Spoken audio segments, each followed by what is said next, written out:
Ooh, studio lights are looking a little bright today. I'm not gonna lie.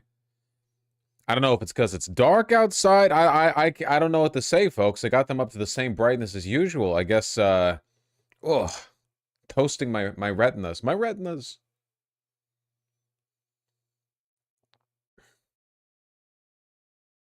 On time, more or less. Could go for a shave though. What's up?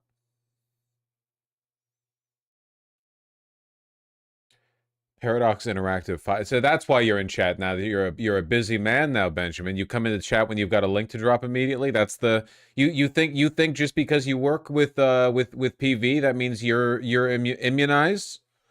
Paradox Interactive Fire City Skyline developers game now at risk of becoming KSP2. Wasn't City Skyline 2 fucking awful? Like a disaster?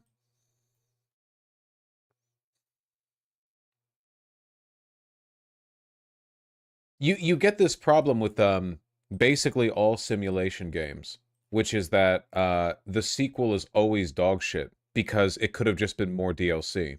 Very, very, very, very rarely in the sequel do they manage to capture everything that made the original good and add more and make it worth being a sequel rather than rather than it just being fucking DLC.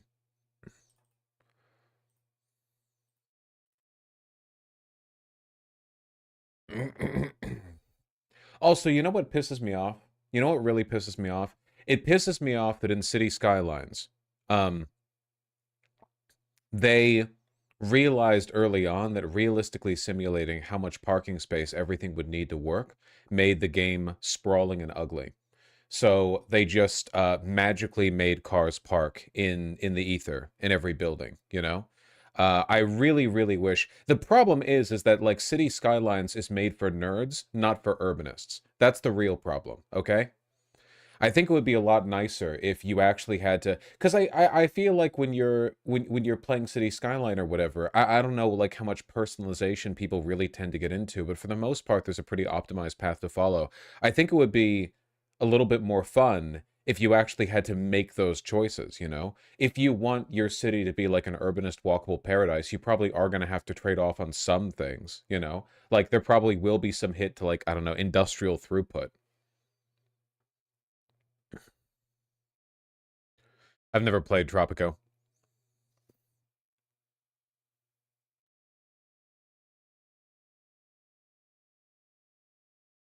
If these games don't teach people to hate cars, then they're badly designed. That's literally true. Yeah, from a top-down perspective, man. Like we've all seen what a car-centric infrastructure does. Everyone drives in city skylines. Nobody walks, you know. Everyone's seen downtown Houston 1980s, right? We're all familiar with the peak of American civic infrastructure.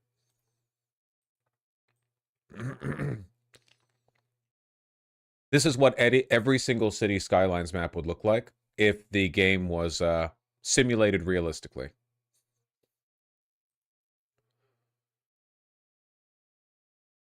No, it's beautiful, right? Now that's classic American design.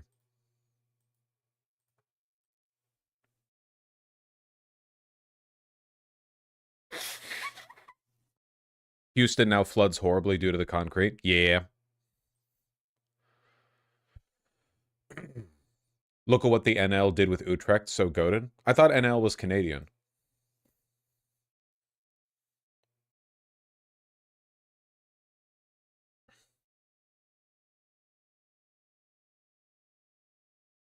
Game Awards nominees were announced today. Oh, shit!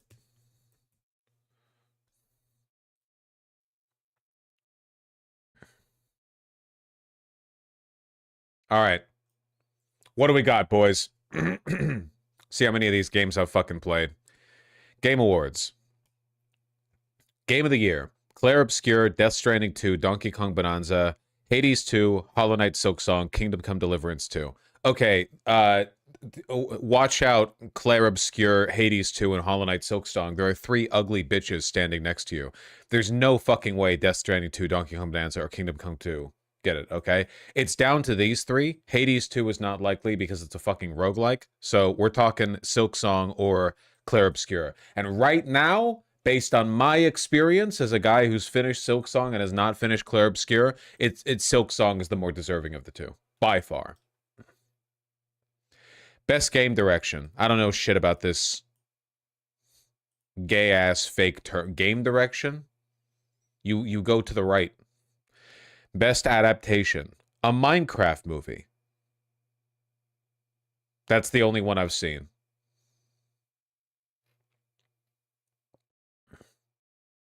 Best narrative. I, I probably like this seems like a shoo-in for Clair Obscur. I don't know. Best art direction. Man, these categories suck. What about like coolest grappling hook? Best score and music? That's actually really tough.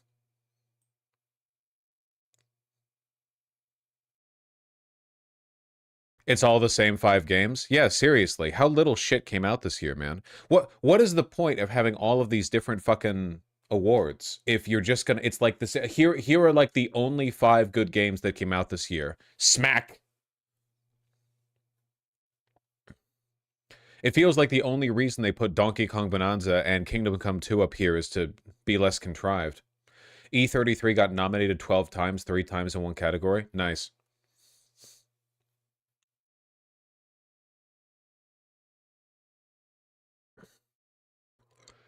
Best audio design, don't know, don't care. Best performance, don't know people's names. Innovation and accessibility. Woke.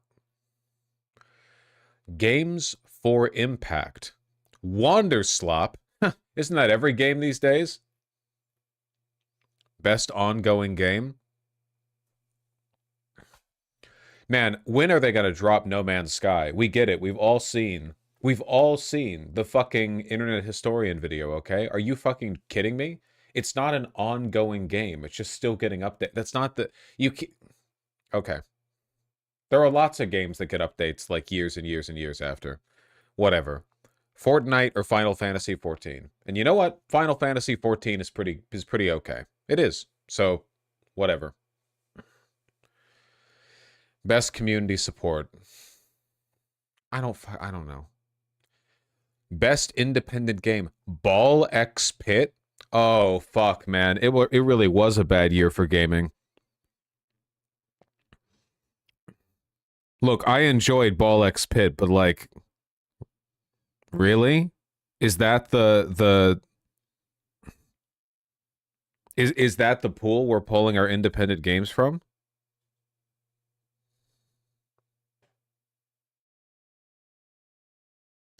Have you played Kingdom Come Deliverance 2 or just yapping? Nah, I'm not really into games where when you go out to set out on an adventure, you have to, like, there's a random chance of you tripping on a twig, and if you trip on the twig, you get a knee scrape, and the knee scrape leads to a 0.7% reduction in your melee attack speed that you can get healed if you go to the nearest town and go to a cleric, and I like video games, basically. I like video games, you know?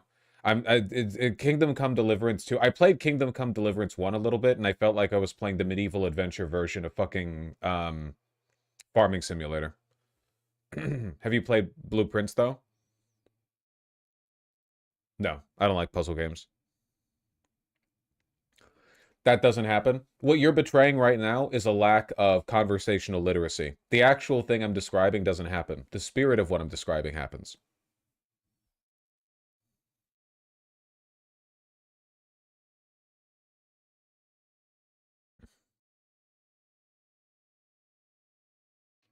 Anyway, in terms of independent game, gotta go to Silksong. It was made by like 3 people.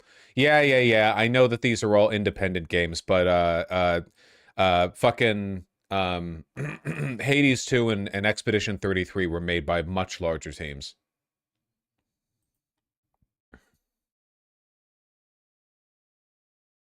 Best debut indie game. Megabunk? Oh, fuck. Really? Mega Slop? Is that... Oh, Jesus Christ. I like Megabunk though. It's a slop game. I played it too, okay? It's terribly balanced. It's every run feels the same. It's literally just like, do you like the numbers crawling up?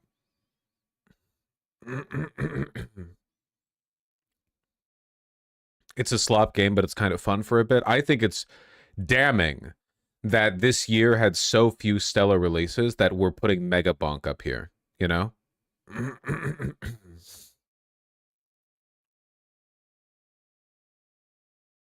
It's Risk of Rain and Vampire Survivors. No, because Risk of Rain's actually a good game. Like, that's really well balanced and well considered and takes lots of skill, and every run feels different. There's lots of unique ways to play it. And in Megabonk, every run feels the same. In fairness, every run feels the same in Vampire Survivors as well, and that's why Vampire Survivors is also a slop game. But I don't see that shit up here in Best Debut Indie Game.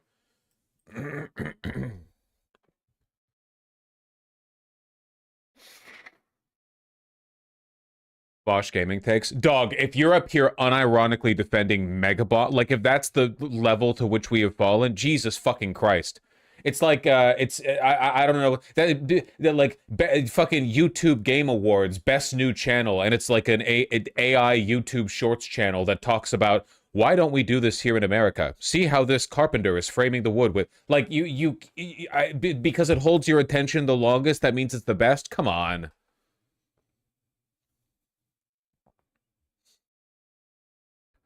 Best mobile game. Fuck it. Uma Musume. Best VR AR game. No fucking clue. Best action game. Why does nobody talk about Doom the Dark Ages? That shit came out like a fart from a pretty girl. I mean, no one's talking about it. What? Because it was slop? Don't misuse slop. I guarantee you it wasn't slop. It might have been bad. Change the formula too much? That might be a good thing. No, it was genuinely slop. No, it wasn't. You just don't know. Guys, slop doesn't mean something is bad. Slop means that it's homogeneous gray paste that you keep choking down mouthful after mouthful of because it's designed to be like inoffensive and thoughtless and you just like consume it, okay? Chips are food slop. Popcorn is food slop. It doesn't mean it's bad. Popcorn can be good. So most FPS? No. There are plenty of FPS games that are well considered and like thoughtful, like the Doom games. Like your content? Exactly. Exactly.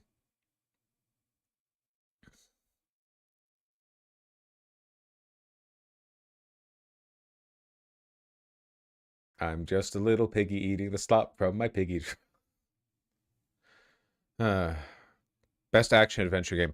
Can somebody listen, okay, gun to your head. Gun to your head. Fucking Osama bin Laden's about to pull the trigger.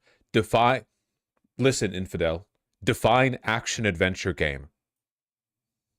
Fuck, fuck, fuck, fuck, fuck. Just shoot me, man. Just send me to Allah or whatever. Just send me up there. Um,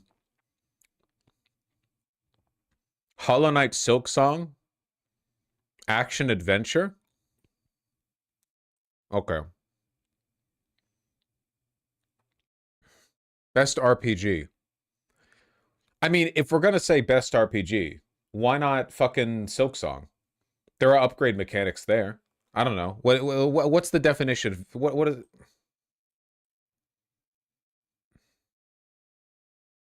it literally was a lot more mindless and homogenous is the thing. Very unthoughtful and random enemy spawns, lots of boring color, worse level design. Feels like they made a cool tech thing, but then didn't have time for a game in there. Okay. Maybe I'll play it sometime and develop develop an opinion on it. You know? I will say, one thing that I really didn't like about the new Doom games is that every single fight is an arena fight. In the original Doom, you make your way through like a labyrinth and you peek around corners and here's a new level and you know or here's a new enemy and like here's a specific dynamic or relationship or you got to turn around here and there's like a corner they peek around. But in Doom Eternal and Doom 2016, it's just you enter an area and then everyone starts warping in. It got really samey. I didn't like that.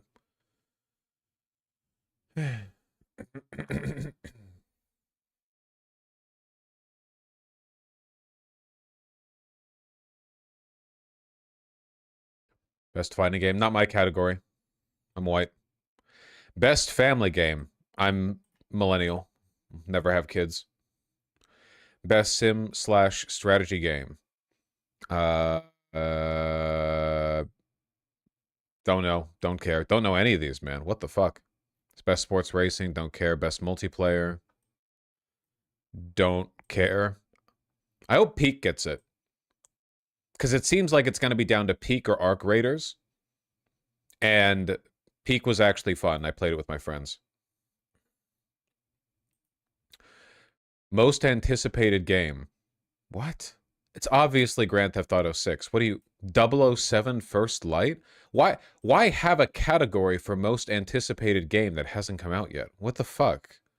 Marvel's Wolverine? What? Content Creator of the Year. Every year I get older, if you can believe it. Just... It's probably going to be Kai Cena. I don't know. Kai Cena, it's the largest one here that I know. I don't fucking know. Where are you? Yeah. Shafted again. Best esports game. Do people still pay attention to esports?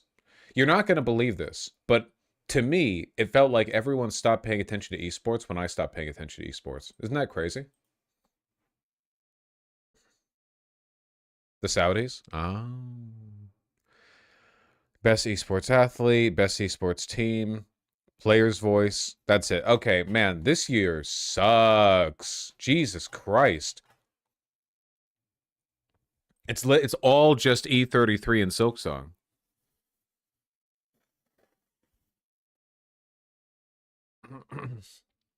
Do you think there's such a thing as friend slop? No.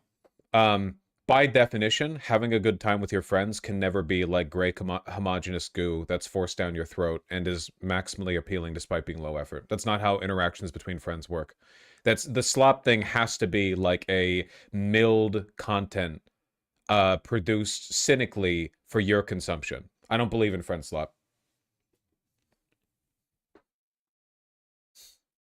The cynicism and inauthenticity are part of the slop formula. You can't have that with friends.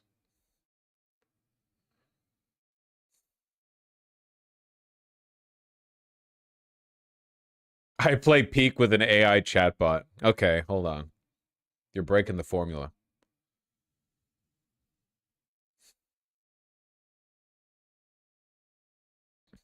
Arc Raiders wouldn't be your thing? I don't play online multiplayer games. Well, I'll play like Lethal Company with friends or whatever. But I don't play like, you know, general multiplayer games. Because they're slop. They often are, in fairness.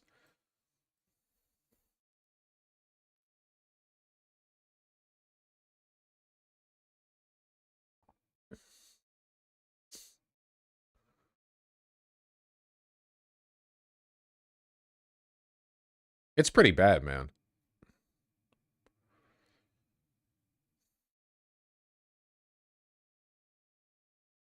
Best thing about Peak is that it was made in a couple of months by people who clearly had a lot of fun. Yeah, I think that if a game takes more than like 3 years to make, unless it's Silksong, it should just be trashed. I don't know. I'm tired of like quadruple A games. I'm tired of the GTA 6 hype.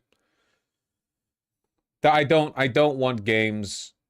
I don't want people to produce games that cost $3 billion to make, and every human being on Earth needs to purchase 2.6 copies for it to make a profit, and so on and so forth. You know, it's so toxic. It's so fucking toxic.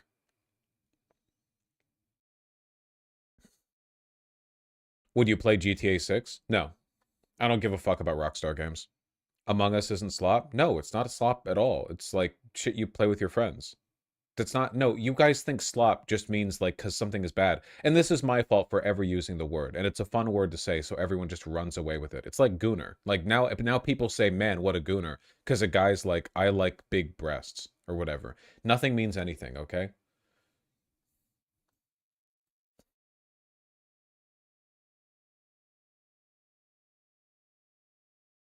Dead dictionary theory. True.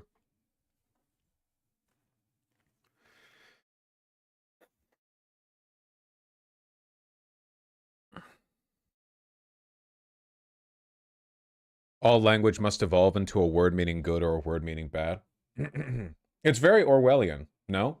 It's like Newspeak. except instead of reducing our usable words down to like good or bad, we just reduce the range of meaningful expression down to good or bad. What is friend slot but double plus ungood?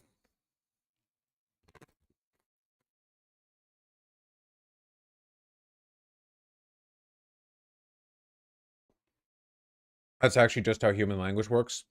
No, not really. I think that because of social media, internet culture, and a general lack of like literacy, people usually race towards hyperbole in the language they use, which means that a lot of words basically get the same definitions. It gets folded down into the same range of expression. Language has been poisoned. There is a reason why people nowadays are much less literate and have a much harder time communicating um, than people did just a couple of decades ago. You know, I'm not talking like 200 years ago or whatever. I'm just saying like even over the course of my lifetime, I remember people generally being better at communicating. Yeesh.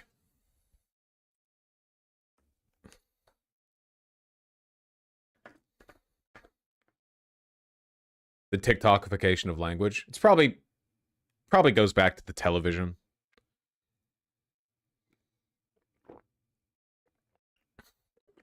As opposed to the Middle Ages where people were widely literate. That's why I was comparing to a few decades ago and not 500 years ago.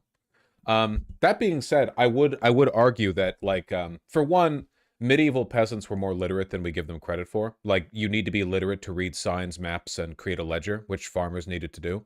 Um, there was like they weren't fully literate, but they were somewhat literate.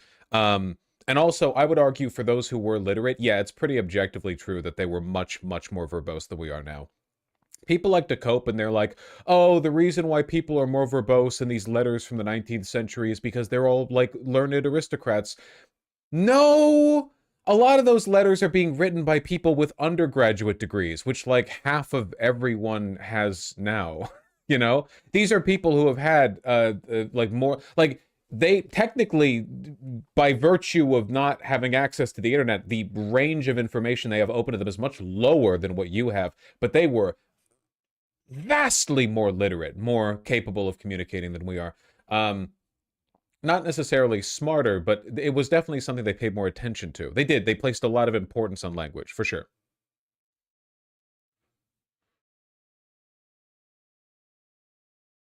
I think we just got to write more poetry. I mean, yeah, sure. Poetry is an important thing to study. Yeah. The reason why old letters are more verbose is because the ones that survived are the ones that are well written. That's not necessarily true. Seriously, like, I bet you could find a treasure trove from one of your great grandparents right now of the love letters sent to them by your other great grandparent, and you would find that even for these, like, normal people, like 70, 80 years ago, they were a lot more thoughtful with how they communicated, you know? And I probably had lower, like on average, lower level of education than you. It's not just the selection bias. What survives is definitely part of it, but no, we cared more about language back then. You know, it's not an innate thing. You know, people could get better at it if they tried.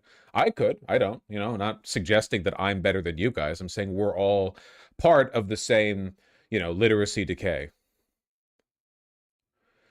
I have about 300 family letters from World War II. It's crazy how both the penmanship and the language compares to today. Yeah, seriously. The average GI sent overseas during World War II, the average American, Pacific European theater, whatever, had like no secondary or post-secondary education. We're talking like fucking anemic 18-year-olds getting sent over, and they were still way the fuck more thoughtful, you know? Probably the average one, probably like 80 IQ. I don't know. Because the Flynn effect, the IQ standard is raised over time. So they were probably, like, in a general sense, much less intelligent than we are. But they were a lot better at writing. So, yeah, I don't know. Kind of a lost skill.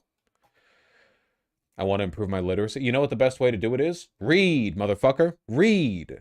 Best way to learn how to write is to read.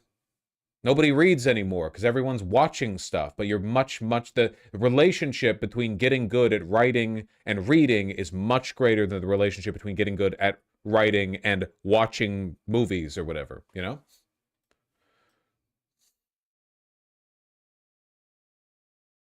Is there an option two? Die. Perish.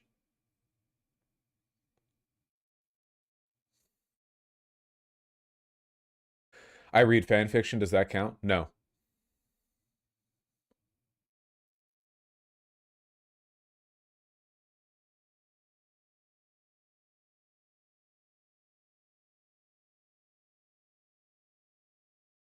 Disagree. I know you do because fan fiction readers are super defensive. It's like the book talk people talk about how they read 6 books a week and then it turns out they're all softcore pornography.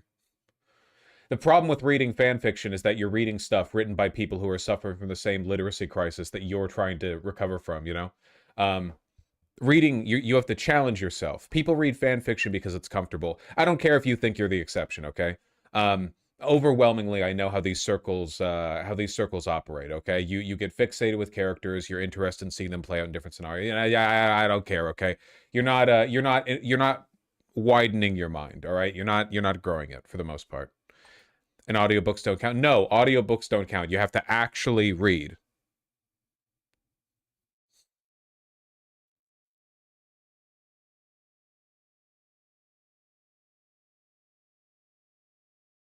Also, in medieval times, peasants might not be fully literate, but they could remember poems, songs, recipes, and even designs from memory. My dad once went over to India and he got fucking hyper mogged. He got mogged so fucking hard.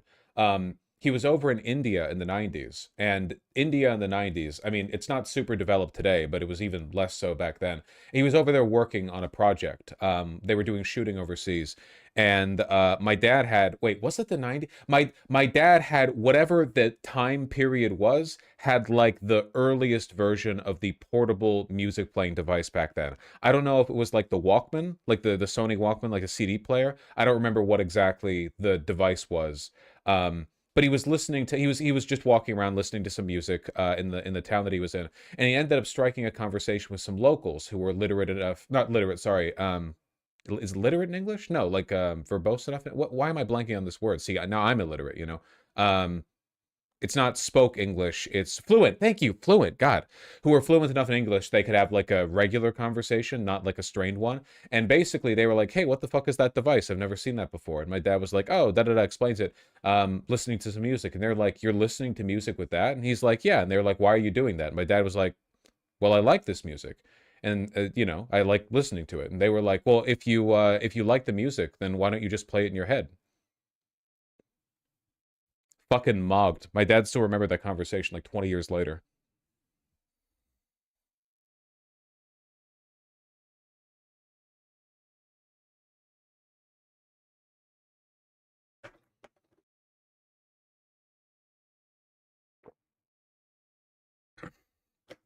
Just rotate a cow in your mind. I mean, over there especially, yeah.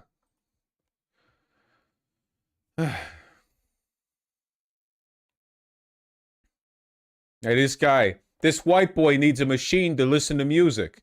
I can't do the accent they would have had because people would say it's offensive. You can do like a bad New Yorker accent and people don't get mad at you, even though you're basically just doing like a Jersey Shore Italian thing or whatever. You can't do a bad Indian accent. People will cancel you. I saw what happened to the original voice actor for Apu. You know, I don't want to get into it.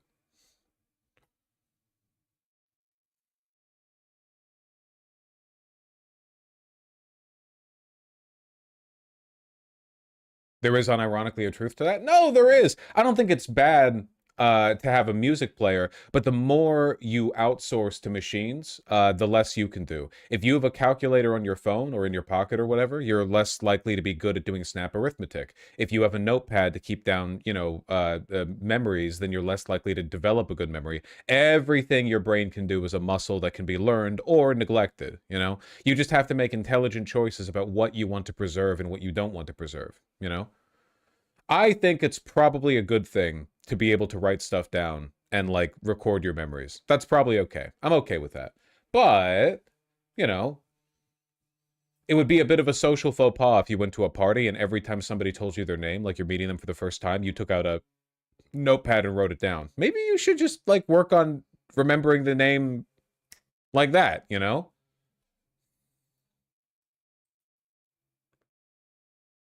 The act of writing stuff down also counts aboard your memory in the short term. Yeah, like if you're trying to remember notes or something like that. I think the argument was it Aristotle who said this? Aristotle who bemoaned that written language would be the death of human memory because it was Socrates. You're subsidizing the Plato thought it was bad. Well, Plato, Socrates, you know,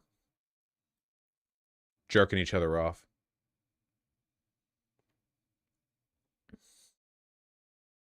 This is true from a musician's perspective between musicians.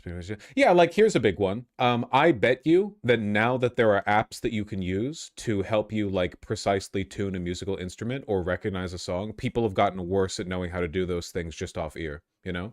Like if you have a machine that can do it perfectly, why bother doing it yourself? Why develop that skill?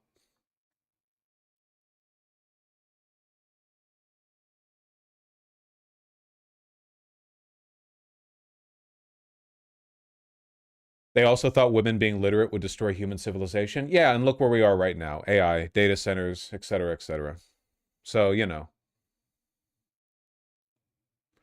I used to think, oh, I'm just bad at names, and then I realized I just didn't actually care to learn people's names. No, literally, that's the cope is, and I'm fully willing to admit that I'm in this camp too. The cope is, well, I just can't do X, or I can't remember X. The truth is, you just don't care to. You're not prioritizing enough, you know? You could learn to do basically anything. We're not talking about physical skills. We're not talking, well, can you do like a 6-foot standing jump? Probably not. That's pretty tough, you know? No fault if you can't. But for brain skills, I mean, there's a lot of plasticity up there, even as you get older. You could probably put the effort in to get, you know, to get better at it. You just have to prioritize it, and that takes being considerate. It's like if people were being honest, when they forget to do something that they promised another person to do, like, oh, I was going to get you a gift, or I was going to do you this favor, I was going to run you this errand, when you say I forgot, it would be more accurate to say I didn't prioritize remembering it. That would be more accurate like 99% of the time. Sometimes something happens that genuinely like jars your brain and disrupts your memory, like there's some event or it's like something like actually gets you mentally off track. But for the most part, if you would put effort in, you could have had that shit cycling in your mind to the point where you would not have forgotten. That'd be so mean though. Yeah, which is why it's like it's socially preferable to say I forgot because it's rude to say I didn't prioritize remembering, but you know, it is what it is.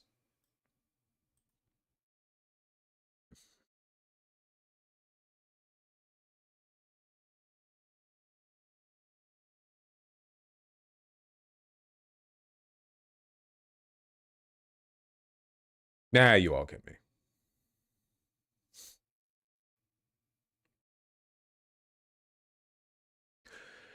Yeah, that's why I kind of think mass access to information might in part hurt our critical thinking skills. Well, that's one of the reasons why I've always stressed, like really aggressively stressed the idea that good, like becoming more knowledgeable in, especially in like politics or sociology or whatever else, has more to do with media literacy than it does knowing where to get your info. Because where you get your info from is going to change over time. The reliability of different sources, what sources are available, whether or not they're lying to you, what their biases are, all of these things can shift over time, especially nowadays where the whole world seems designed to destroy your ability to believe concretely in anything with AI and, you know, mass media and so on and so forth, you know, fucking poly market sports betting. Like there are so many reasons to distrust everything you see, but the underlying logic, the process of like analyzing what you're looking at, you know, that stays pretty consistent. You want to get better at the underlying skill than you do like the collection of knowledge.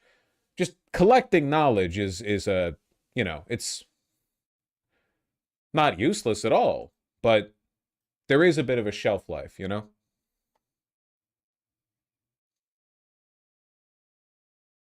Writing in cursive is also good for your brain. Okay, boomer.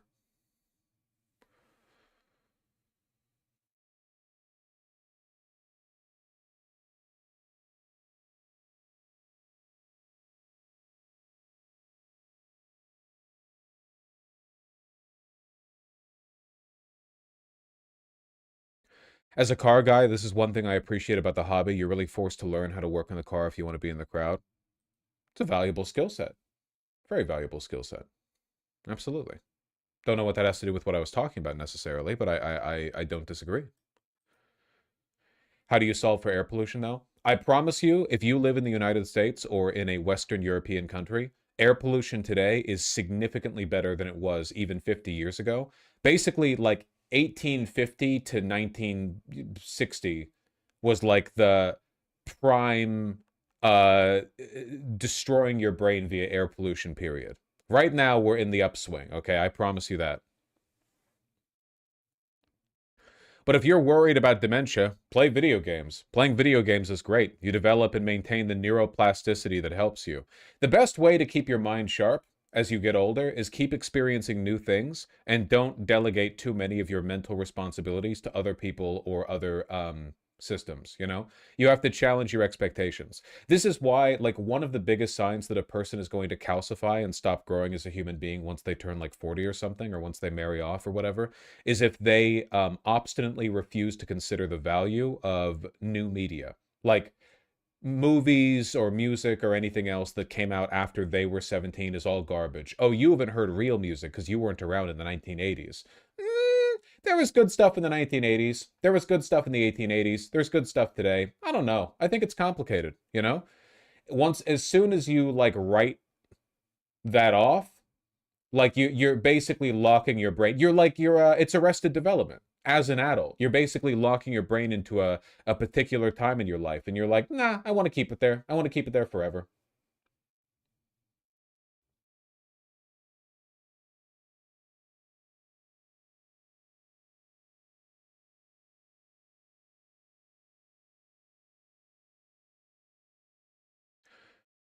Popular music has probably gotten worse though. It's possible for like what's incentivized or what's popular to have gotten worse. I don't really know. Again, I'm no expert. I don't fucking care. But like what's out there is still good. If you don't like popular music, then go find some non-popular music. Go find some like indie shit. I don't fucking know. You know? There's like a million new songs being written every day. There's got to be some good stuff out there. So is there such a thing as a golden age for anything? Hmm. Well, it depends on what you're talking about. But when it comes to media, when I think of a golden age of X, what I think of is like a big breakthrough in innovation or in accessibility or in popularity, you know? But like just because the big golden age of indie games began in the, I don't know, 2010, whatever you want to put it, 2015, whatever the fuck, that doesn't mean there weren't good indie games coming out before. Fucking Cave Story set that shit, and that came out, I don't know, 5 million years ago.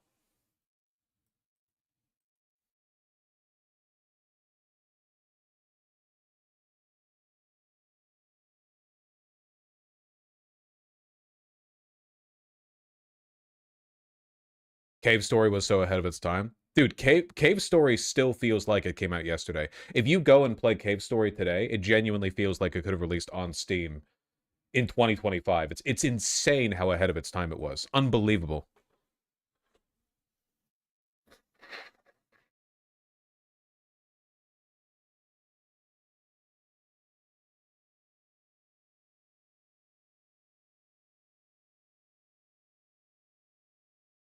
I do think there are golden ages for specific things. Man, look.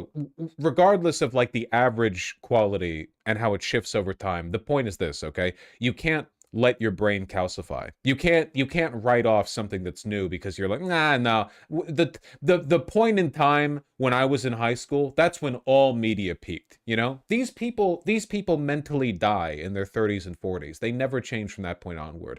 Meanwhile, you can to this very day, maybe it's your grandparents, maybe it's your neighbors, there are old people out there who are pretty fucking cool, you know?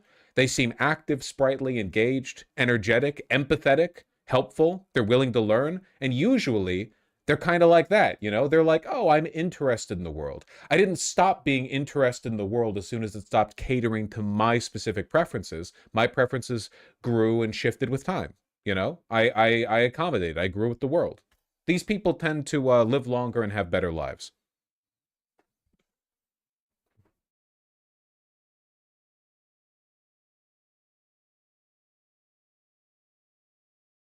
Anyway,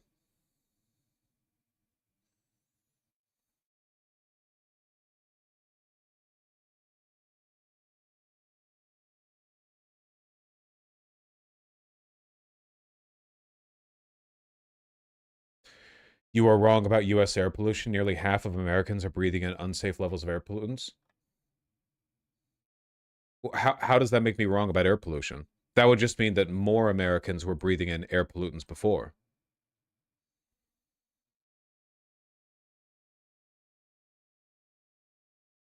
Why be contrarian? I was making a comparative statement. Do you have any idea how bad air pollution was in the 19th century? You know that species of, what was it? That species of butterfly in the forests outside of London, where all of the non-black-winged variants of the butterfly died off because all the trees were covered in soot. So the butterflies that had a more like varied, vibrant color range in their wings died because they stood out against the black soot-colored moths, the peppered moths. Yeah,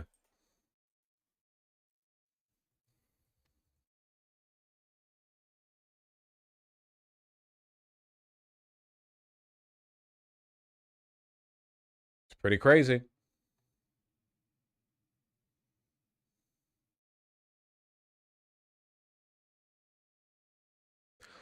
However, in the 19th century, it was noticed that in towns and cities, it was actually the black form of the moth that was the more common than the pale peppered form. Industrialization and domestic coal fires had caused city air pollution. Oh yeah, people used to warm their houses by like shoving a brick of coal into a furnace. Their chimney had the pipe was like 1 centimeter wide, and they were just tossing that shit in there, breathing in the fumes. Caused sooty air pollution, which killed off lichen and blackened urban tree trunks and walls. So it was now the pale form of the moth that was more obvious to predators, and the melanic form was better camouflaged and more likely to survive and produce offspring. Hmm.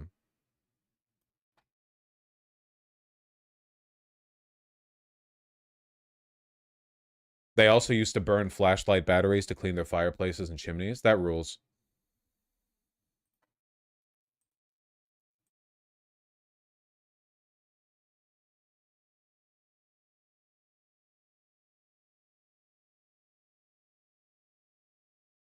Don't know if you've seen this.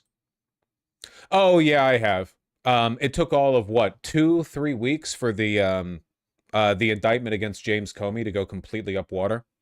The court issues a scathing ruling today in the Comey case. Judge William Fitzpatrick notes, among other things, that Lindsay Halligan from the DOJ made 2 false statements of the law when responding to questions by grand jurors. Just same old, same old. Everyone working for the DOJ now is a complete fucking clown. They violate the law as easily as they breathe, so anytime they try to make good on their threats and actually enter the court system, they get fucking shafted.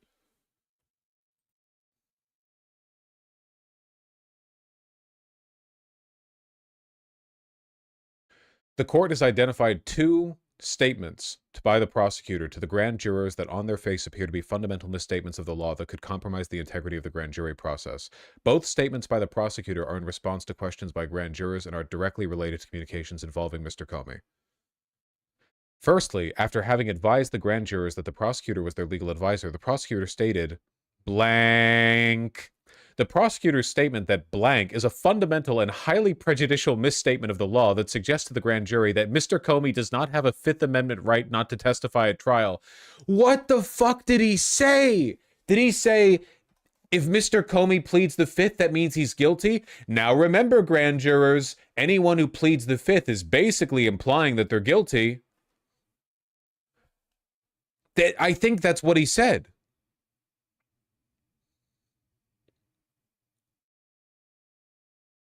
I swear they had to lie to get the indictment. This isn't even about getting the indictment. This is just an insane fucking thing to say.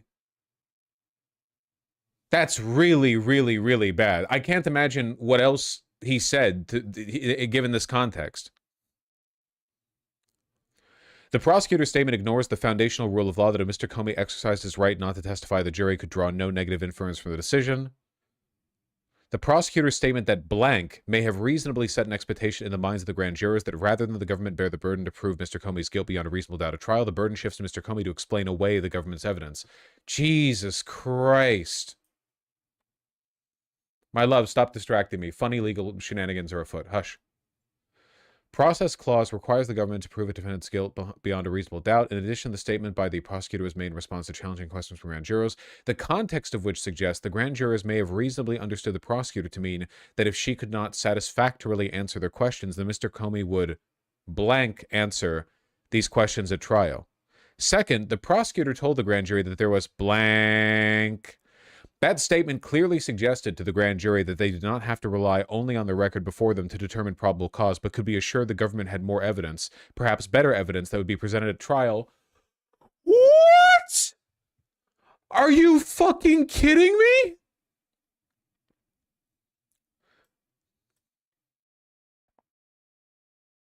the prosecutor was like, listen, you should indict, okay? Even if this evidence isn't compelling enough, don't you worry, we'll probably have even better stuff ready for you when it goes to trial.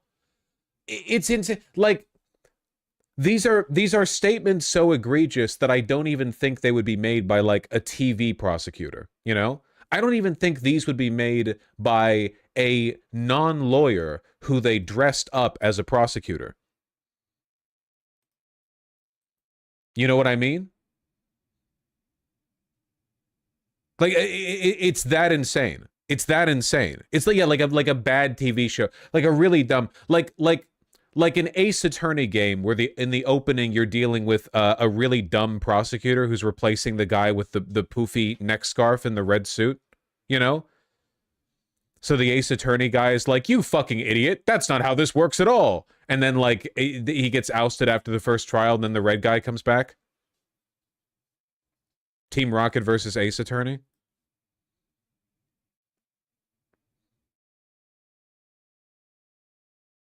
It isn't just that they lied, but they provided the privileged information that they were going to.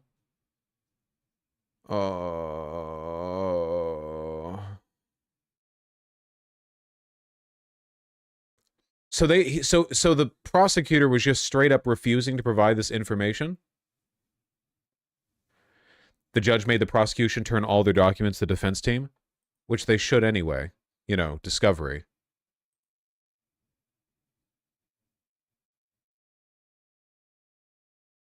It's so egregious, maybe they did it on purpose. No, they don't benefit from this in any way, buddy. Again, this is just pure, honest, good old American retardation. No other explanation for it. It's a level of incompetence that it's difficult to wrap your head around. I genuinely think that if I woke up, had no idea where I was, somebody stuffed me in a suit and told me to go be a DOJ prosecutor, that I would not make mistakes like this. The idea, like, how fucked in the head do you have to be when speaking to a grand jury in statements that are like legally recorded and will be reviewed by people with a lot of legal knowledge to make the claim that if Comey pleads the fifth, that implies that he's guilty? Like to indicate you don't believe in the idea of innocent until proven guilty.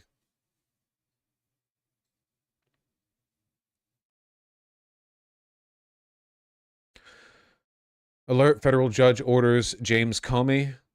Defense team can have access to grand jury materials in Comey case. The record points to a disturbing pattern of profound investigative missteps that led an FBI agent and a prosecutor to potentially undermine the integrity of the grand jury proceeding.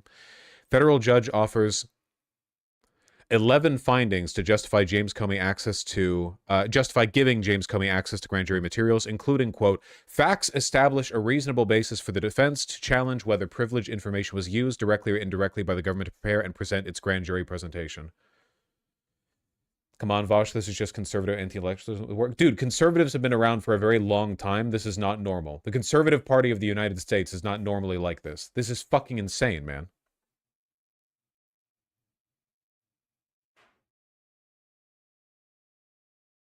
Yeah, this just doesn't happen. It doesn't happen.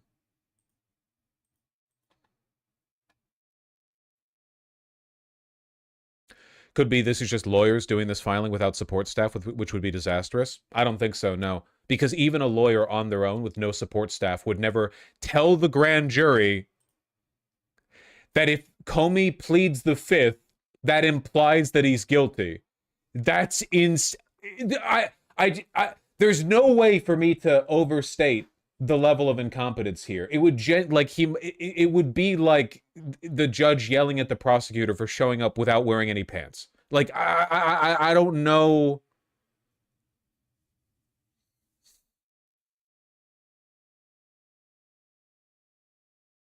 I don't know.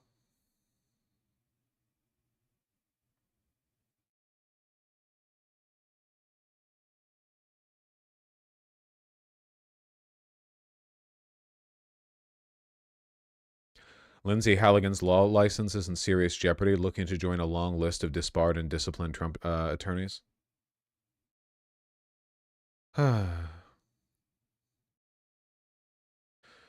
The nature and circumstances surrounding the disclosure of potentially privileged information establish a reasonable basis to question whether the government's conduct was willful or in reckless disregard for the rule of law.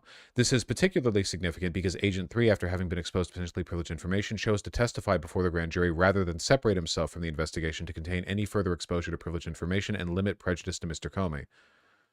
Effect with constitutional error. That's collectively, the facts set forth herein and the particularized findings of the court establish that, quote, grounds may exist to dismiss the indictment because of a matter that occurred before the grand jury. I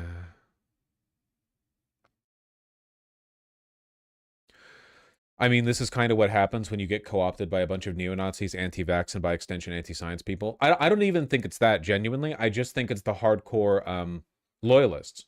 Like, I don't even think it's a matter of politics, believe it or not. I really, truly think it's because Trump is so paranoid about, like, everyone around them has to be a hardcore loyalist, no more betrayal from within, that you get rid of any competence standard. It also makes me wonder what kind of conversations they're having internally, right?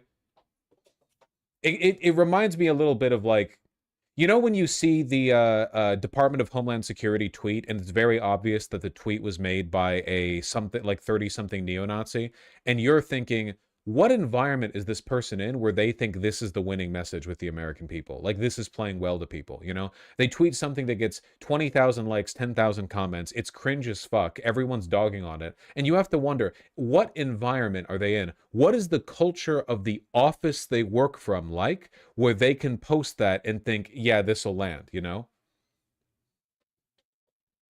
30-something, they're getting older. Well, I'm pretty sure that the person who does social media work for the White House looks like me, but is fatter, less attractive, and has clear-framed glasses. So, River's tweaking. The pumpkin toy with catnip in it is under attack. Where'd the pumpkin go? I'll give you the pumpkin. I just need the... Did it go under the chair? Where'd the pumpkin go? I'm trying to help you out here. I have no idea where the pumpkin went. It's fucking gone, man. It's gone. Did it go? I have no idea. I have no clue. She ate it? No, she's looking at me. Do you think I'm hiding it? She thinks she's looking at me wide-eyed right now, like fucking bug. Okay, no, hold on. I'm not dealing with that all stream. Let me just...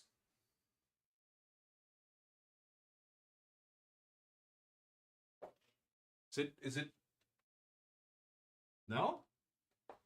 No? Good stretch, though. Good stretch, though. Where? She's still staring at me from around the corner. Bug-eyed freak. Oh, it went under here. River. There we go.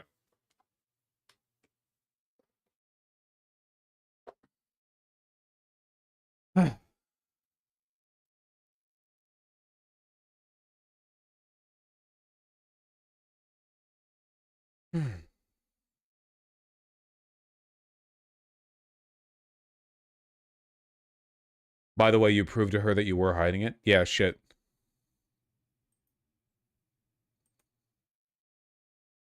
Anyway.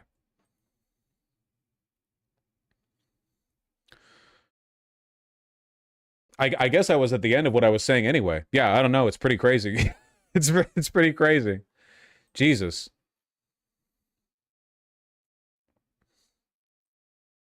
Chad needs to remember all the competent far-right Federalist Society people got purged for trying to do things the way that would actually have worked. Yeah, that's true. The Federalist Society used to be a lot more scary. They were full of like intelligent fascists who understood that the legal system could be slowly corrupted, but they kind of gave way to the hyper-populist hype train and Trumpism, and now they don't really have a way out or forward without just, you know, retarded shit like this.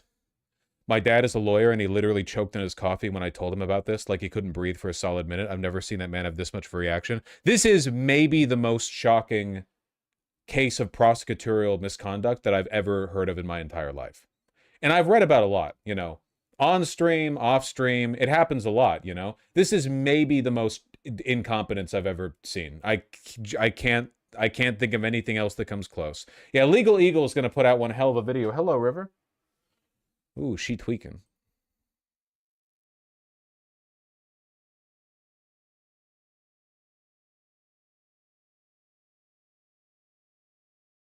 Come on, people get wrongfully executed. This isn't that shocking. Was that a pun? Like wrongfully executed? Like the chair? Shocking? You get me? No, no, no. This is much more shocking than that, 100%. Yeah. Because if a person gets wrongfully executed, if anything, that probably means the prosecutor got what they wanted, which was a conviction, right? We're talking about incompetence. This is a shocking level of incompetence. It's not the most evil thing that a prosecutor's ever done, not even close. Might be the most incompetent one that I've heard of.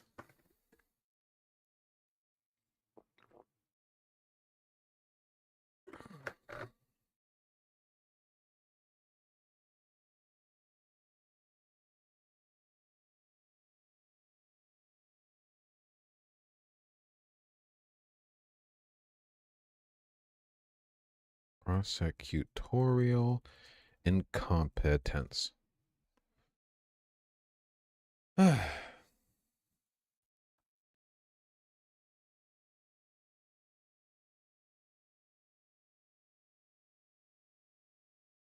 Do an attack helicopter joke? I've always got one in my back pocket. What the fuck is this?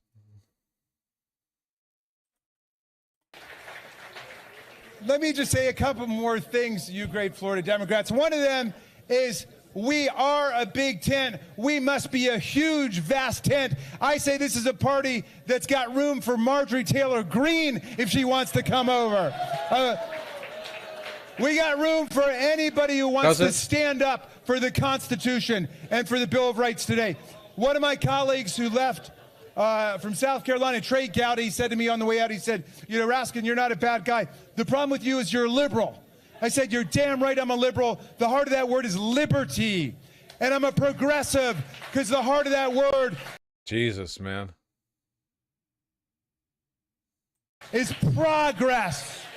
But my favorite thing to call myself today is a conservative because I want to conserve the land, the air, the water, the climate system, the Constitution, the Bill of Rights, Social Security, Medicare, Medicaid, the Affordable Care Act, the Civil Rights Act, the Voting Rights Act, the National Labor Relations Act, the Fair Labor Standards Act, the Voting Rights Act, Clean Air Act, Clean Water Act, everything that party of authoritarians wants to destroy is everything we're going to conserve and defend in America. We are the party of the conservatives, the liberals, and the progressives. All the patriots today are in the party of democracy. That's who we are. Maybe he'll be president.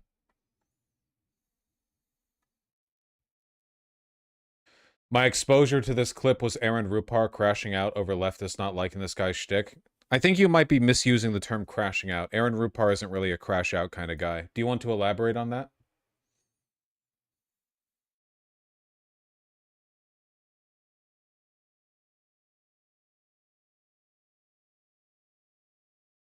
Yeah, let me see if I can... It's from yesterday. Aaron Rupar's annoying, but he do be making good clips. He do be making good clips. That is 100% true. You fucking said it, brother.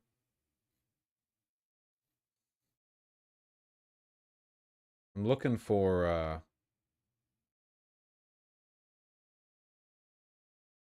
I'm looking for any mention of this clip from him, and I'm not finding it.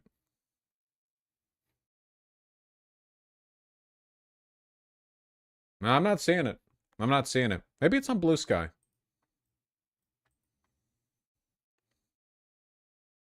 I mean, he's basically just doing some anti-fascist rhetoric. I don't think some of the angry replies from lefties are warranted. No, I think that leftists should hate him and everyone around him. Maybe his family, too.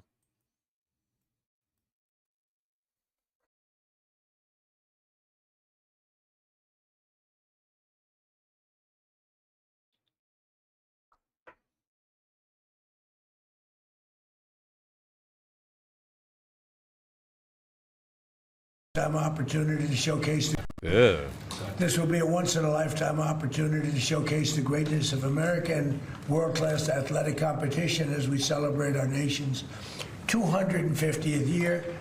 The World Cup will also be an incredibly significant economic opportunity for countless American workers and businesses.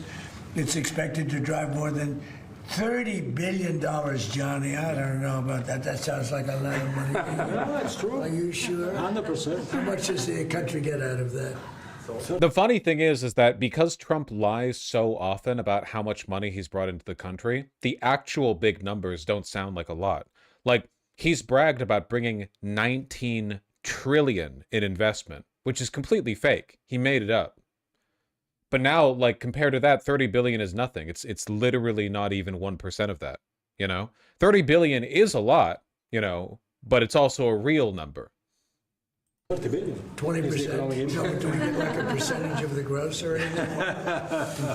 That's for negotiation. That's right.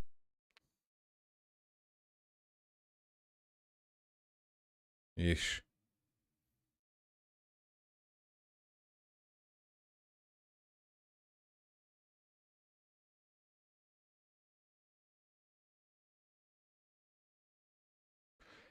Do you think Trump's becoming a bit bored with the whole president thing? Nah, he's surrounded by yes men. Probably feels great for him.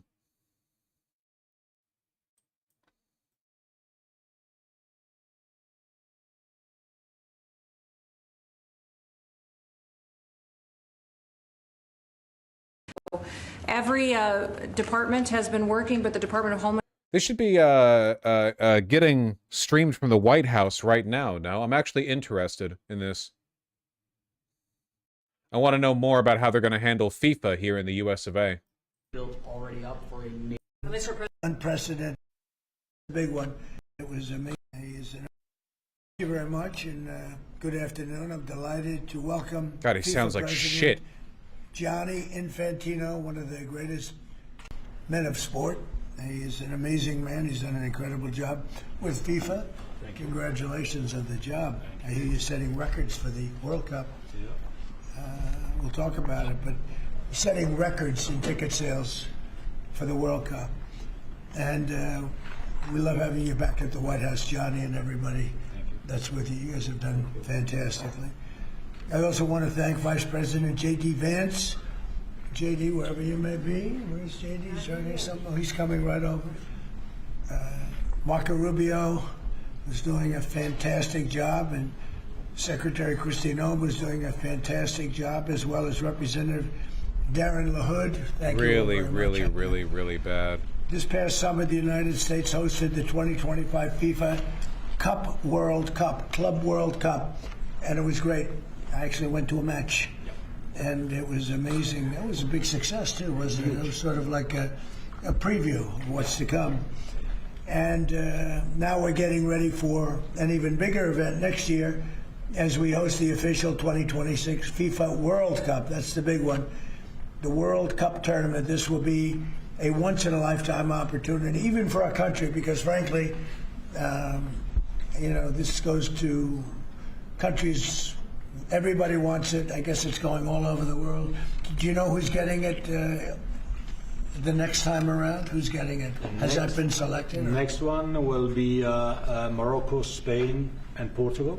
That's good. With 3 matches at the beginning in South America, Argentina, Uruguay, and Paraguay. And the one after will be Saudi Arabia in 2030. Wow. Wow, that's great. Well, we have the king coming, Crown Prince is coming tomorrow. This will be a once-in-a-lifetime opportunity to showcase the greatness of America and world-class athletic competition as we celebrate our nation's 250th year. The World Cup will also be an incredibly significant economic opportunity for countless American workers and businesses. It's expected to drive more than $30 billion, Johnny. I don't know about that. That sounds like a lot of money. No, it's true. Are you sure? 100%. How much does the country get out of We that? brought it back. 30 billion. 20%. No, do we get like a percentage of the gross or anything? That's for negotiation. That's right. And it's going to create nearly 200,000 jobs for America. Since the creation of the White House FIFA Task Force earlier this year, Secretary Rubio's team at the State Department has worked tirelessly with the Department of Homeland Security to ensure that soccer fans from all around the world are properly vetted and able to come to the United States next summer easily. Before I took office, it would often take a year to get a travel visa, but because of the administration's hard work, now in more than 80% of the world, think of that, the wait time for a visa is 60 days or less. For those who intend to join us, oh my God, he's getting worse. I wouldn't correlate it too strongly to anything, right? Sometimes you just get the old man voice, right? I mean, you've been around old people, I take it sometimes. They got him on the best drugs there be. The real, like, long-term case for his health decline is the strokes. Once you start getting the strokes, it's just a matter of time. It seems like he's had them bad enough to have, like, partial facial paralysis. So, you know, that literally at any moment, it could happen on live TV. He's going to stroke out again. It's going to get worse and worse. You start degrading over time. But the sore throat thing, that's just regular old man stuff. He does sound terrible, though. For the World Cup, I strongly encourage you to apply right away. And I want to thank FIFA Task Force and Secretary Rubio for the great job. Marco's doing a fantastic job in many ways, too. So I want to just thank you all for a great job. Marco, you're doing a great job. Beyond even this, we're also creating what we're calling the FIFA Prioritized Appointment Scheduling System. That's a hard one for most people to remember, but it's there nevertheless. And this will allow World Cup ticket holders with long wait times to opt with... Jesus Christ, look at these, look at the shoulder padding, man. Oh my fucking God. It's so much. At a point, you have to give it up and accept you've got, like, an old man body and your shoulders are sloping down. You can't... Got the epaulettes. Yeah, no, seriously, it looks like fucking armor. FIFA for a prioritized interview, and I've directed my administration to do everything within the power to make the 2026 World Cup an unprecedented success. I think it's going to be the greatest, and we are setting records on ticket sales. Nobody's ever really, and FIFA's never, you know, if you look at the numbers, nobody's ever seen anything like the kind of numbers we're doing. The early ticket sales are through the roof, and much of it is even sold out. Mm-hmm. So congratulations, it is the World Johnny. Cup. And I'd like to ask Johnny to say a few words. He's really done an incredible job. He's got unbelievable spirit and personality and talent and intelligence, I always like to say, because it's all a part of it. But the job you've done is based on what's happening, unprecedented. Thank you, Johnny. Thank you. Thank you, President. Thank you very much. I would like to start really by thanking you, Mr. President, Secretary Rubio, Secretary Norm, Andrew, your entire team for approving and making this very important announcement today. The FIFA Pass is being announced. The prioritize. It's so difficult to boycott the World Cup because it's an international organization. I feel like there are plenty of American sports leagues that have had corruption scandals, I guess, you know, with the I know the NFL and the NBA and the MLB have all had their own problems, but I feel like those organizations still relatively are so much more accountable to their fans than FIFA is, you know? I feel like FIFA is so bad and everyone knows it and everyone hates them, but they're still like the #1 show in town, so everyone goes there. It's a shame. There's like no way. I don't know, because you can't really organize a planet-wide boycott of FIFA or whatever. You know? I mean, that would be pretty tough. Everyone hates their sports leagues. I think FIFA is demonstrably worse than other comparable sports leagues. Appointment scheduling system. That's the way people will remember it. So if you have a ticket for the World Cup, you can have a prioritized appointment to get your visa, because we said it the very first time we met, Mr. President, America welcomes the world. America will welcome the world here next year. We will have between 6 and 7 million tickets sold for the matches. We'll have between 5 and 10 million people coming to America from all over the world to enjoy the World Cup. And with this FIFA Pass, we can make sure that those who buy a ticket that are legitimate football fans or soccer fans, they can come and attend the World Cup in the best conditions, starting from getting their visa and then coming, of course, in the country to enjoy. You mentioned the economic impact, the 30 billion, 200,000 jobs, and this is just for the World Cup, and we will build on that to make soccer even greater here. You are the #1 country in the world, the United States of America, Mr. President. You have to be the #1 country as well in the #1 sport in the world. So we have to work for that, and we will do that, and the World Cup will be very, very significant in this respect. So big thank you to you, to the White House Task Force, to That's what everyone involved. And Clinton was giving Trump the other night. That's why his voice sounds like that. Celebrating next year, not just the 250 You're freaking me years, out. You're but tweaking. also the greatest and most inclusive World Cup ever. We'll have 6 billion people watching. We have the draw coming up on the 5th of December here at the Kennedy Center in Washington, D.C. 1 billion people watching the draw to find out who plays whom and where. We have 32 teams already qualified before. It's going to be an event to follow, that's for sure. There have been so many warning signs. Like, for one, tourist travel to the United States has dropped by quite a bit, especially like Latin American countries, you know, for very obvious reasons. And every time they do like a little press conference welcoming people for the World Cup, they do this little addendum where they're like, but if you overstay, we'll fucking kill you. Remember? Christy Noem and JD Vance were up there on stage and they were like, we love immigrants as long as you leave when you're done. Like, it's terrifying. As a comfy privileged Westerner, which most of you are, would you feel welcomed by that if you were visiting a sports event in like Iran or something? Or what if you were going to Saudi Arabia and the minister of tourism over there was like, and we welcome infidels as long as they stay in their place? And it's like, okay, I wouldn't personally feel very welcomed. I don't know. I don't think so. Best part is some of the matches are hosted in Canada, Mexico. Yeah, if the ones in Canada or Mexico get attendance that is nearly as high as the US one, that would be pretty fucking huge. Obviously, the American World Cup event will get the most attendance, the most, because we're America, right? You know. But if Mexico and Canada get comparable numbers, that would indicate like a lot more people are choosing to lean towards those, you know.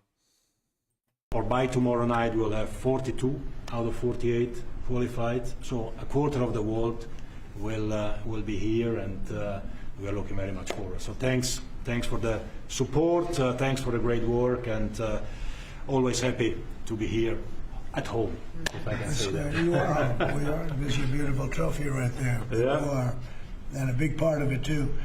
Marco, would you say a few words? Yeah, thank you, Mr. President. First of all, for getting the games, because this happened in your first term when the Cup came here, and it's a major undertaking. So we've deployed over 400 additional consular officers around the world to deal with that. In some cases, sports in general are no longer for the plebeians. Most people going to the games are millionaires trying to LARP as many other people. I think that's more the case in America. My understanding is that sports games in most of the rest of the world, it's much more common, even for big teams, for like you can just show up, right? Like if there's a local game. Like in America, to attend a high-profile NBA game, my understanding is that you have to be a rapper. You have to be like a rapper or a movie star or something. But if you want to go to a football game in Brazil or Spain or whatever, and it's, you know, the stadiums in your city, you can just kind of show up. I don't know. Doubling the size of the consular presence in our embassies in certain countries. And the good news now is that in about 80% of the world, you can get an appointment within 60 days. It used to take, you know, half a year or longer, and now it sometimes... What, with like affordable tickets? Yeah, I don't know. I feel like probably one of the reasons there's... Because my understanding right now is that all of American sports culture is based on the television and on sports betting, which is bad. Both are bad. But you probably develop a much more authentic sports culture if it's easy to just like attend a game weekly. Isn't that normal? Like, you have a stadium. I feel like that should be a pretty normal thing. I don't know. In my head, I get, like, if you're in a city and the city has a stadium that can host thousands and thousands of people and you're a big sports fan, the idea of like, oh, it's Saturday, I will now go down and spend 3 hours watching the game because I am a fan of that team. Just like normal. I don't know why the fuck that has to cost $65.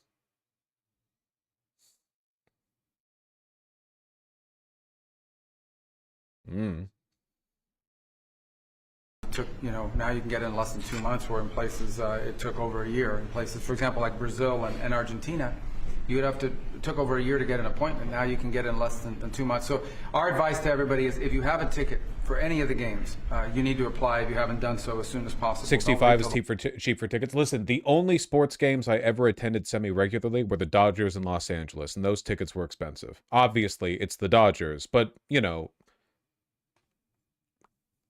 it was a huge stadium. It shouldn't be that expensive. Like, you have a lot of people there, you know? Whatever. Last minute. Your ticket is not a visa. It doesn't guarantee admission to the U.S. It guarantees you an Trump expedited is fucking appointment. gone right now. You're still going to go through the same vetting. We're going to do the same vetting as anybody else would get. The only difference here is we're moving them up in the queue. We're moving them up faster. But my advice to everyone that's watching around the world is, if you intend to come to the games, you have to have a ticket. You need to apply. Apply as soon as possible. You're going to get your interview within, 6 to 8 weeks, and move forward from there. Don't wait till the last minute to do it. Thank you. Mr. Congressman, would you like to say something? Well, first of all, Mr. President, none of this would have happened without your leadership securing this during your first term. Should tickets be subsidized?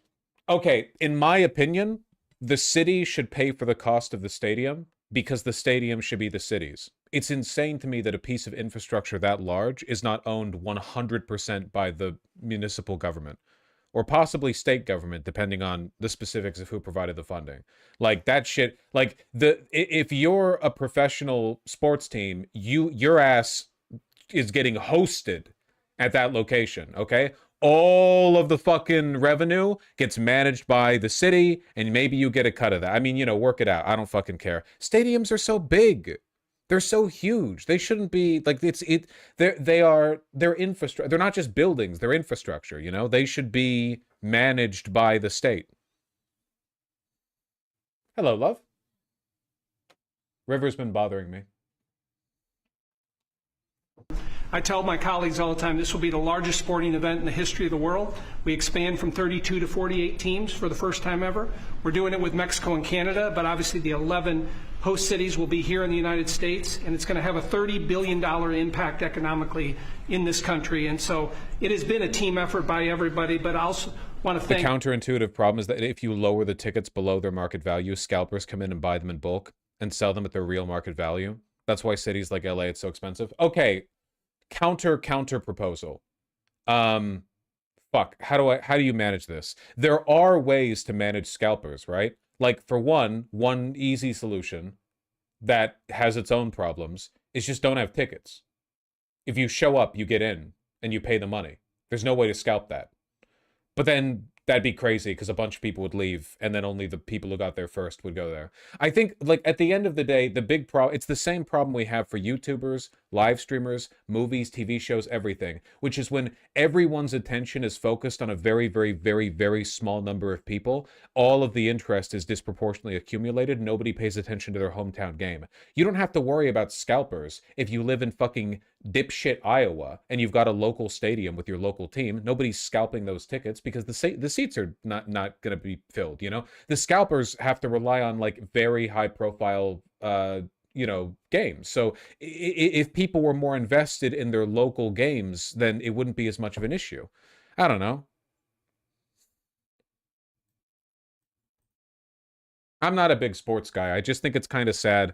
I've got friends in Europe and they're like, ooh, yeah, when I want to go to, this is a European accent, when I want to go to the local game, I just walk over and I take the tram and then I'm at the stadium and I go and I pay $5 and I get a beer for €4 and then I watch the game. And they do this every week. And I know people over here in America who are like, yeah, I've been saving up for a fucking $400 ticket to watch the Eagles or some shit. And it's like, what the fuck? That's crazy.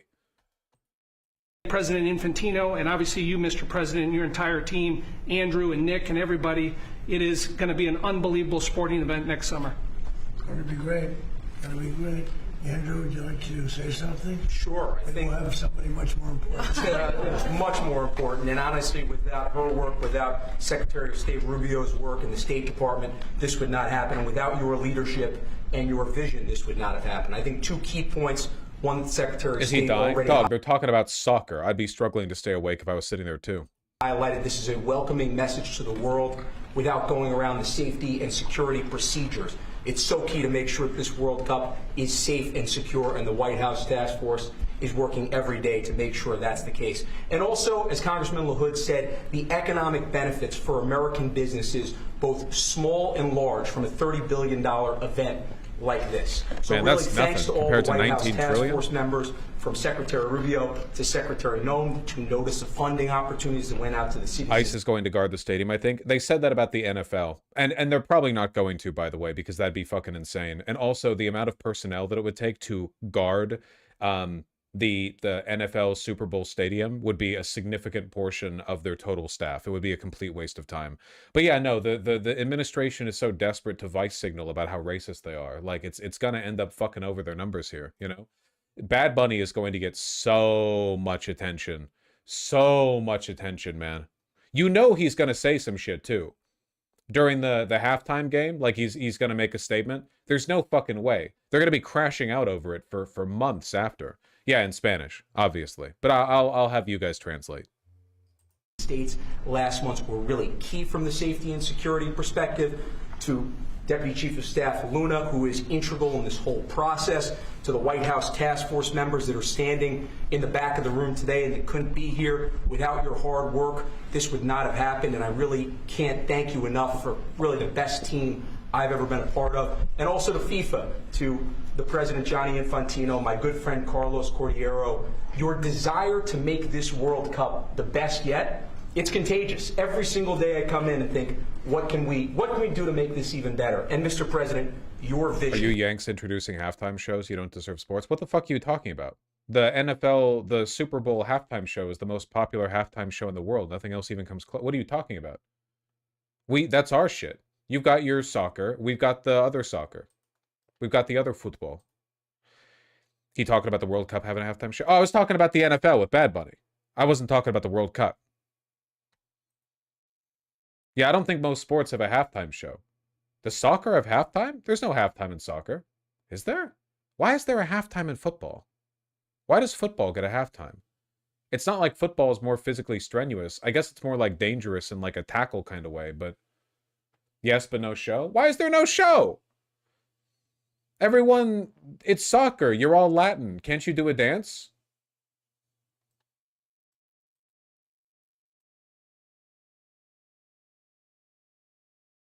Little dance? Oh my God, I will vote. More than anything, I think it takes a unique visionary to be able to go and see a sporting event and realize that this can be one of the greatest cultural events in world history. And I think there are very Holy shit. I'm sorry, I'm being a little misogynistic. Look at the difference between Kristi Noem's plastic fucking face and her hands. Jesus Christ. They need to invent hand Botox. You won't be able to articulate your fingers fully, but like, Jesus. Listen, it's okay to age, but like at this point you have to be wearing gloves, you know? This is like the substance territory. aside from the 45th and 47th President of the United States, Donald J. Trump, that can do that undertaking. So thank you. Thank you very much. Christy? Mr. President, thank you for Andrew.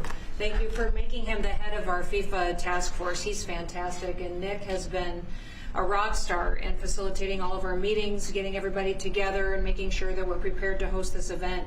And it's going to be the world's largest sporting event ever hosted, and it's happening under your leadership. So every department has been working, but the Department of Homeland Security is working on making sure people can travel here safely. They know that they're welcome to the United States, that each of these events will be cooperative events with our cities to make sure that security needs are met. We put out over $600 million worth of grants to the 11 host cities that they'll have the advantage to partner on technologies and screening technologies, drone technology, counter UAS as well will be implemented. So we'll be prepared to host it safely, but also with Marco's leadership at the State Department, making sure that people that come in on these tourist visas are coming in thoroughly vetted, just like anyone who would travel here. And they would see, it's stuff like this. Stuff like this is going to depress travel because no one wants, like, you're hosting the fucking World Cup and you're dedicating time to being like, now, yeah, don't worry, it won't be like those illegal invasions, you know, even though a lot of them will be fucking Mexican or whatever. Come and enjoy our country, and then they would go home. and go home in a timely manner. So we're excited about that, and we're excited to partner with you, Mr. President, on creating memories for people around the world that will make them not just fall in love with the United States, but also fall in love with the sport of soccer. Thank you. How many games are there, Johnny, total? Total 104 games, meaning 104 Super Bowls in 1 month. This is the magnitude of the event. You know, when you think It is. It's 104 It's going to 9/11s. be the biggest sporting event we've ever had. It's like having 104, or even if you cut it in half, 50, 60 Super Bowls, right? That's okay too. Any one month. questions? Mr. President, can you just take us through this FIFA Pass idea that you guys are talking about here? Oh, my God. How exactly is it going to work for ticket holders to this big event that the United States is hosting? I'll let my guys do that because they can do it much better. And either one of you two, Nick, would you like to talk about it? Sure. Well, Mr. President, without your leadership, this would not happen. And we came in 10 months. We have a system that's going to welcome the world. The greatest host in the history of the world is going to host the world here. Basically, this system allows folks with a FIFA ticket purchased through FIFA to go through the FIFA portal. That is then going to get prioritized with the State Department, so that those appointments are going to be had before existing appointments, so that people, when they buy tickets, they have confidence that they're going to be able to come to the games and spend their money and travel this country and do all the things that they want to do and enjoy the game. So it's an incredible vision that the president executed here. Within 10 months, we started with really not that much. And Jesus Christ, the glazing. This is why we got that brilliant example of prosecutorial misconduct with the James Comey case, by the way. It's not possible to do your job when everything has to be filtered through this. Same thing happened to Hitler. Same thing happened to Stalin. The only reason General Zhukov was able to do anything was because he had enough clout that Stalin understood to let him cook. Like, it's always the same. As soon as everyone in government is required to act this way before they can do anything, it all falls apart because you lose the ability to deal with reality. Is it even possible for fascism to last? No, fascism is inherently self-destructive. I will say, though, that this is like a particularly... I don't know how to put it. I don't want to say malignant because some fascist governments did the Holocaust, if you can believe it. More like clownish, deliberately incoherent. This is like a particularly stupid, just stupid. Like I don't mean stupid like evil. There have been more evil regimes than this one. Plenty of more evil regimes. But stupidity, this one's like really, really far up there. Yeah. It turned into a clown show in basically no time. so this whole team here, with the president's guidance, has made this possible. It's going to be the greatest games in the history of the world. I think that, like, the way this should have worked was that the evil, intelligent people within the GOP, Heritage Foundation, whatever, used Trump as a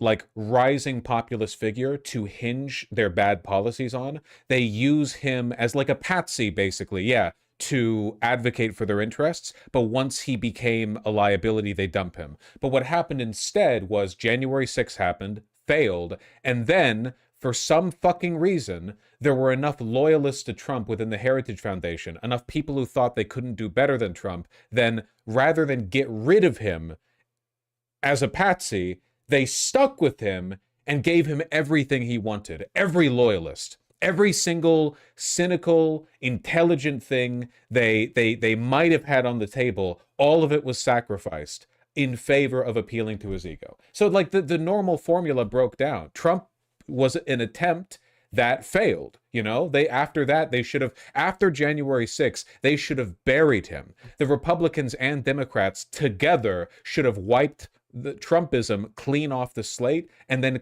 like the Republicans could have quietly cleared the path for another guy to kind of take up that mantle, and they would pretend he was this new independent figure or whatever, but you would try to capture that energy in a new figure and yeah, put all your chips on that guy. But they went with Ron fucking DeSantis, yeah, for some reason, and yeah, I don't know, the whole formula fell apart, so we got, I don't know. Do you have that? Yes, Not too complicated. Daniel, please. Daniel? Mr. President, yep. You were talking about the economic impact of this. Billions and billions of dollars. This builds on the framework and the groundwork that you've built already up for a major year in 2026. Deregulation, energy independence, tax cuts, historic amounts of private sector investments. What do you envision for the 2026 economy when this event comes to town next year, too, on top of everything else? Yeah, it's just a huge economic boon to this. You know, we had a little shutdown that was caused by the Democrats, and this will make up for it many times over, so that's good. But I think it's the importance of the event all over the world. The world is watching, and it really is. It's like having, you know, many Super Bowls, actually. Each game is almost a Super Bowl. Some of them are, I guess you could say, bigger than Super Bowls. I guess when you get to the finals, it's of that level or more. Much more. Worldwide, I think it's got to be more. So that's great. You know, when Johnny and I made the deal, I never thought I was going to be president because I was supposed to be retired by that time, and I got a little lucky. So I'm very honored to have it. And we have the Olympics coming too. That'll be great. And the 250 is going to be right out on the lawn. You're going to have a UFC event with Dana White and his people. He's going to have the greatest card. I can barely make out what he's saying, man. Talking to Dana White the other day, and they're going to have the greatest card they've ever assembled, Johnny. So you'll be sitting up there with me, Darren. We'll be watching it right opposite the front door of the White House. That's going to be on June 14th. So it's really going to be an amazing period of time. But this is something very, very special. World Cup. All my life I've heard about it. Yeah. Mr. President, I have a question about Venezuela, but can I just first ask, the health of the president's always news. Your voice sounds a little rough. Are you feeling all right? Oh. I feel great. I was shouting at people because they were stupid about something having to do with trade in a country, and I straightened it out. But I blew my stack at these people. Well, it sounds like there's a follow-up there, but okay. Can I ask you about Venezuela? You suggested... Sounds as the what? It sounds like there's a follow-up there, but can I ask you about Venezuela? You said there was a polyp. And I said, I don't want to hear that. Okay. You suggested you've made a decision about what He's so fucking old, man. He's so old. you want to do next about Venezuela. I understand you don't want to tip your hand, but is there anything you're ready to rule out at this point? Are you ruling out U.S. troops on the ground? No, I don't rule out that. I don't rule out anything. We just have to take care of Venezuela. They dumped hundreds of thousands of people into our country from prisons. Nobody knows better than this young lady right here. She's done an incredible job with Tom Homan and all of your people. It's amazing. You know, we have a tight border right now. Nobody comes in. But we had millions of people pouring through. A year ago, we had millions of people pouring through our border. And many of them came from Venezuela, including Tren de Aragua, the gang. And I guess what I'm hearing, Christy, is that's as bad a gang as there is anywhere in the world. It's the worst. Absolutely, sure. Absolutely, they are. She looks so creepy in that pose. Yeah, pretty insane way to hold your hands, like, by default, you know? The worst. I mean, they're worse. Remember when Elon got it in his head that the way he, like, the most epic way he could hold his hands together was with this? And he started doing this, like, directly to the camera every time he was in front of one? They're killers. They massacre people. They cut them up into pieces and they bury them in their communities where they grew up. They're horrible people. And we had a lot of them, and many of them, most of them, pretty soon, most of them are going to be out. But they sent them in like we're a dumping ground. So I'm not in love with the people running Venezuela. I love Venezuela. I love the people of Venezuela. But what they've done to this country, and I really say this, what Biden and the Democrats have done to this country can never, ever be forgotten. You suggested Maduro wants to talk. Are you prepared to speak with him directly? Would you commit to doing that before you order strikes? Yeah, I probably would talk to him. Yeah, I talk to everybody. Mr. President, Sean Garrett, was that who you were referring to? Was that India? Rebecca Zalko with Blaze News. So in a recent interview, you had made some remarks about H-1B visas. You said about H-1B visas. Yeah. You said that there were certain talents that Americans needed to outsource to foreign workers. Could you clarify? Until they learn that, yeah. Like, for instance, if you're going to be making chips, we don't make chips too much here anymore, but we are going to be in a period of a year. We're going to have a big portion of the chip market, but we have to. Chip investment is down right now, actually. In the manufacturing sector, things are declining right now, in part because of the tariffs, but also a lot of the contracts established in the CHIPS Act have completed. In addition to the future ones being killed, the existing ones, the ones that were actually being done, are done. So yeah, no, shit's going to be winding down. We had a manufacturing boom for a little bit. Train our people how to make chips because we didn't do it. We used to do it, and then foolishly we lost that business to Taiwan. Very, very foolishly, because if they had a president that thought like I did, they would not have let that happen. But it's all coming back. I think we're going to have within a few years, we're going, and not because of the CHIPS Act. The CHIPS Act was a disaster for this country. We gave away billions of dollars to other countries and other locations and companies, and all they did was rob our money. But because of tariffs, the chips are coming back. Chip makers are all coming back. And I think within a very short period of time, we're going to have maybe even the majority of the chip making in the world will be right in the United States, where it should have been all along. But because we had people that didn't believe in tariffs, they believed in them, but they didn't know how to use them, we would have had nobody leaving our country right now. And instead, you have almost 100% of the chips are made in Taiwan. It's so disgraceful. The good news is it's all coming back. Yeah, please. Mr. President, the gentleman in the back. Thank you, Mr. President. I want to just follow up on Venezuela. In these talks with Maduro, is there anything that he could say or do that would allow you to feel like he could stay with your support? Is there anything that he could say that you would be, okay, you can stay with me? It's hard to say that. You know, the question's a little bit tricky.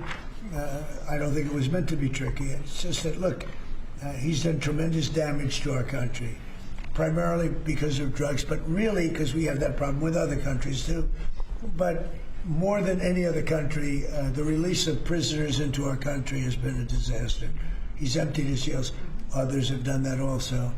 And the insane asylums has not been good to the United States. So we'll see what happens. The insane asylums? At a certain period of time, I'll be talking to him. Mr. President, can I just follow up? You mentioned your voice and you were shouting about trade. Which country in particular upset you? Was it India? No. A country wanted to try and renegotiate the terms of their trade deal. And I wasn't happy about it. Well, which country was it? People want to know. Why would I say that to you? I can't believe it. Mr. President, on the World Cup, if you would, Seattle and the World Cup. Hey! The mayor-elect of Seattle is a Democratic Socialist. Seattle has six, or beyond. I watched that. Right, Seattle has six. That's more than socialism. Right, Seattle has 6 I did that. World Cup games. How close are you going to be watching that city with the crime in that city? Well, if we think, and I'll have to speak to Johnny about this, but if we think that the mayor of L.A. is incompetent, everybody knows that. You know that I was there, I guess, 2 years ago, and we got all the federal permits taken care of, far more complex than the state permits and the city permits. And Lee Zeldin, who's a superstar, got everything taken care of. The toughest part, having to do with the fires, that should have never happened. If they let the water come in, it wouldn't have happened, right? Do you know that people aren't building their houses yet? I mean, can you imagine that? And if we didn't go in early on, Chris, I think we can say it. Well, the head of their police department said it. They were unable to handle. You would have had, not only did you have the fires, but you would have had total insurrection in Los Angeles.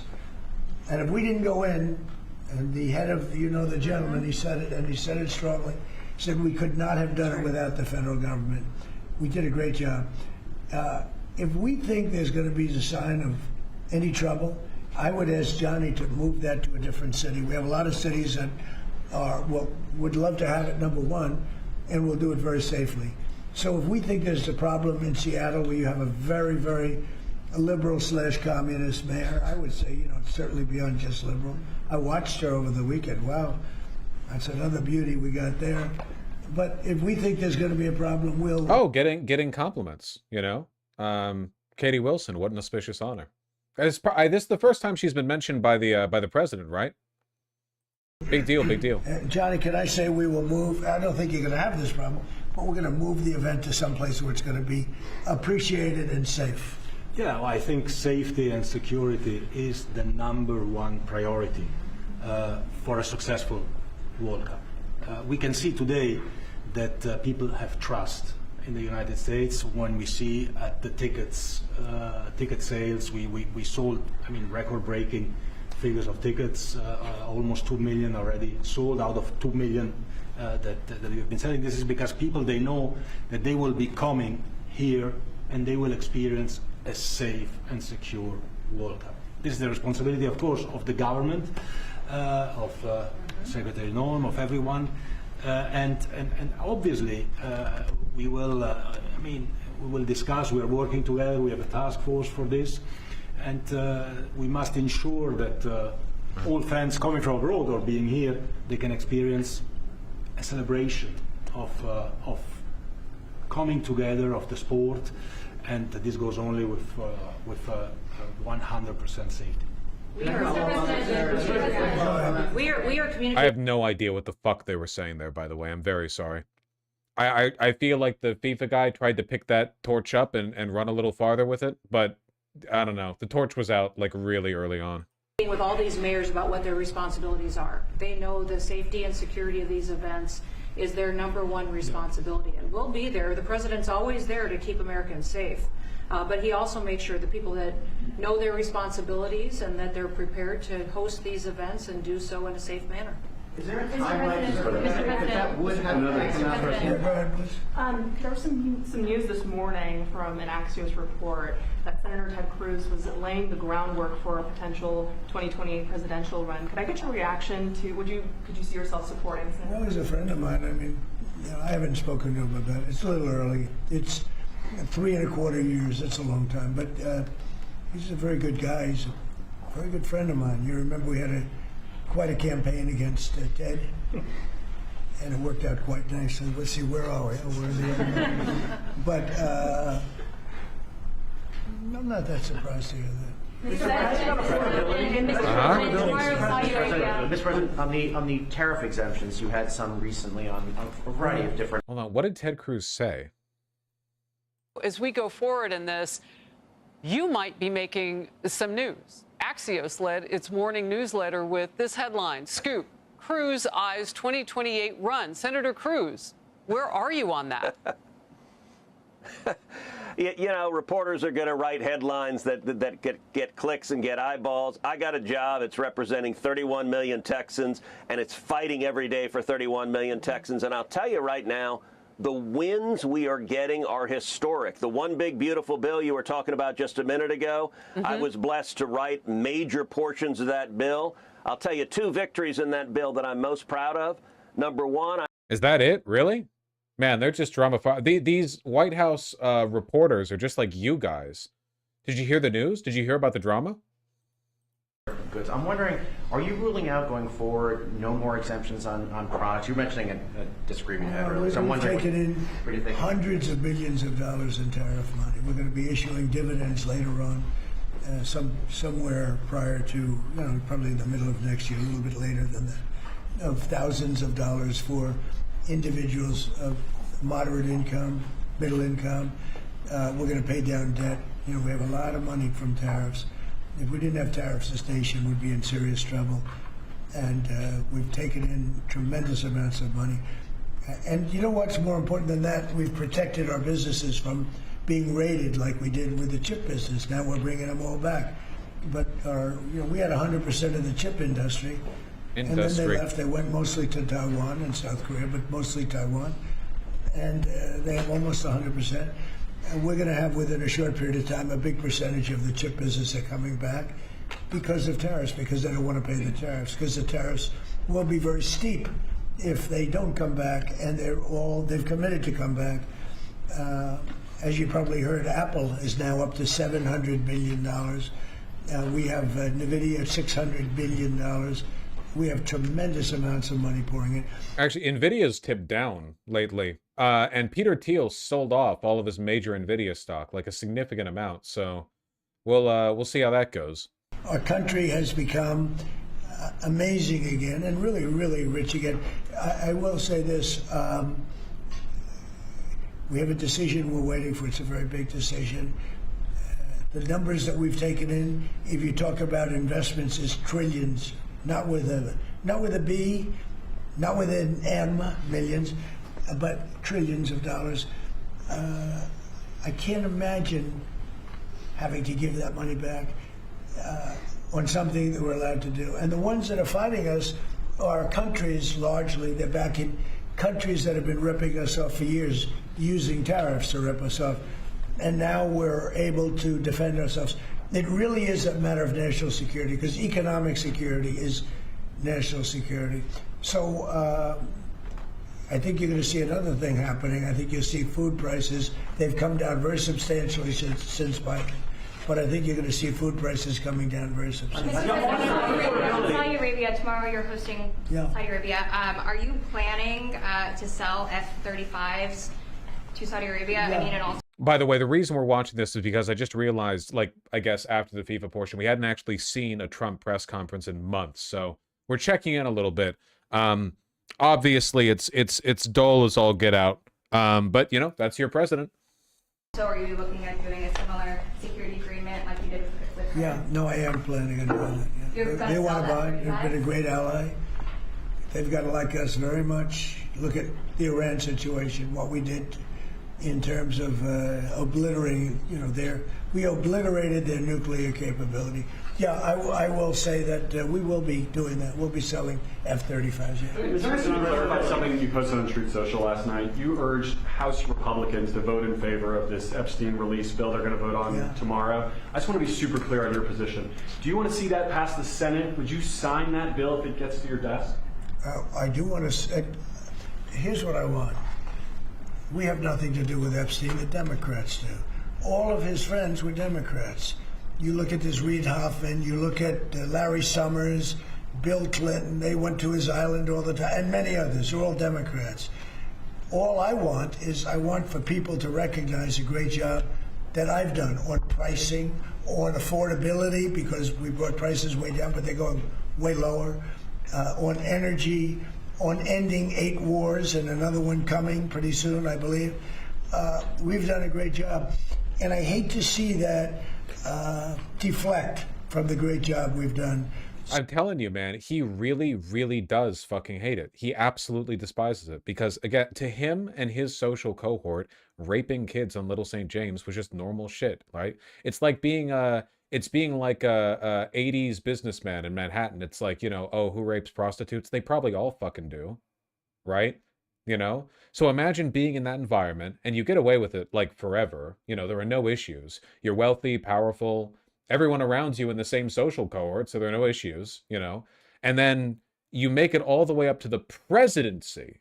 You're doing whatever you want. You're surrounded by yes men. Everyone agrees with everything that you do. You're shielded from the consequences of your actions. The world's insane. You're dismantling democracy, so on and so forth.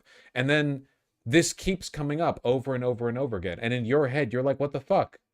What the fuck? Everyone was doing it. Everyone was doing it. I've already settled this. This is done. It's in the past. Epstein's dead. I shouldn't have to deal with this anymore. But it just keeps coming up. I think it frustrates him very much. Yeah. So I'm all for it. You know, we've already given 50,000 pages. You do know that. Unfortunately, like with the Kennedy situation, with the Martin Luther King situation, not to put Jeffrey Epstein in the same category, but no matter what we give, it's never enough. You know, with Kennedy, we gave everything and it wasn't enough. With Martin Luther King, we gave everything and it's never enough. We've already given, I believe the number is 50,000 pages. 50,000 pages. So again, the emails that have been released thus far are part of like sealed evidence, depositions, whatever, from the criminal cases that Epstein went through, right? A bunch of evidence was brought forward on the charges that were brought against him, and because a lot of that evidence, a lot of the emails that were obtained by the FBI and so on and so forth, because they implicated other people who were not being charged, they were sealed and hidden. This is not that atypical in high-profile cases, right? The whole point of a criminal case isn't to, like, unearth a bunch of dirt about everyone else in the world. You're supposed to very specifically focus the evidence against the person who's being charged. So, even though they got tens of thousands of emails, most of them were sealed because, you know, they implicate other people. It makes sense that the system works this way. Otherwise, people would have a harder time bringing or accepting evidence because they worry about the potential legal ramifications of it being brought against them. Or what if you're a person who's in a position to disclose that evidence, but you're worried it might lead to subsequent charges against you?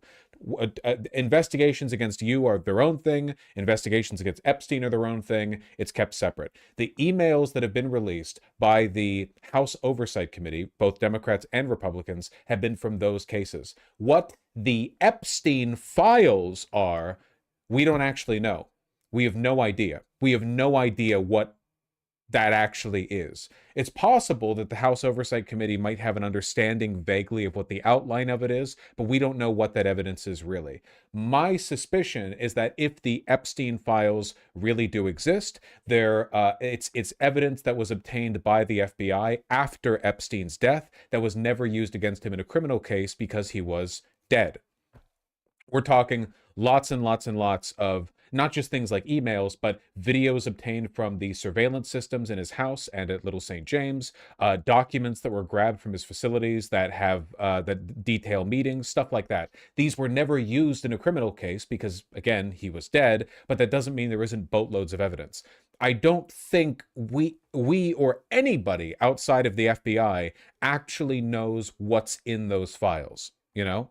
It's possible the DOJ does, and we do have evidence that people like that Pam Bondi have talked with Trump and warned him that he's in the Epstein files. But given how incompetent Pam Bondi has been, I don't know if she meant that he was just implicated in the emails that were already used in previous depositions. I don't actually know if she knows what's in there.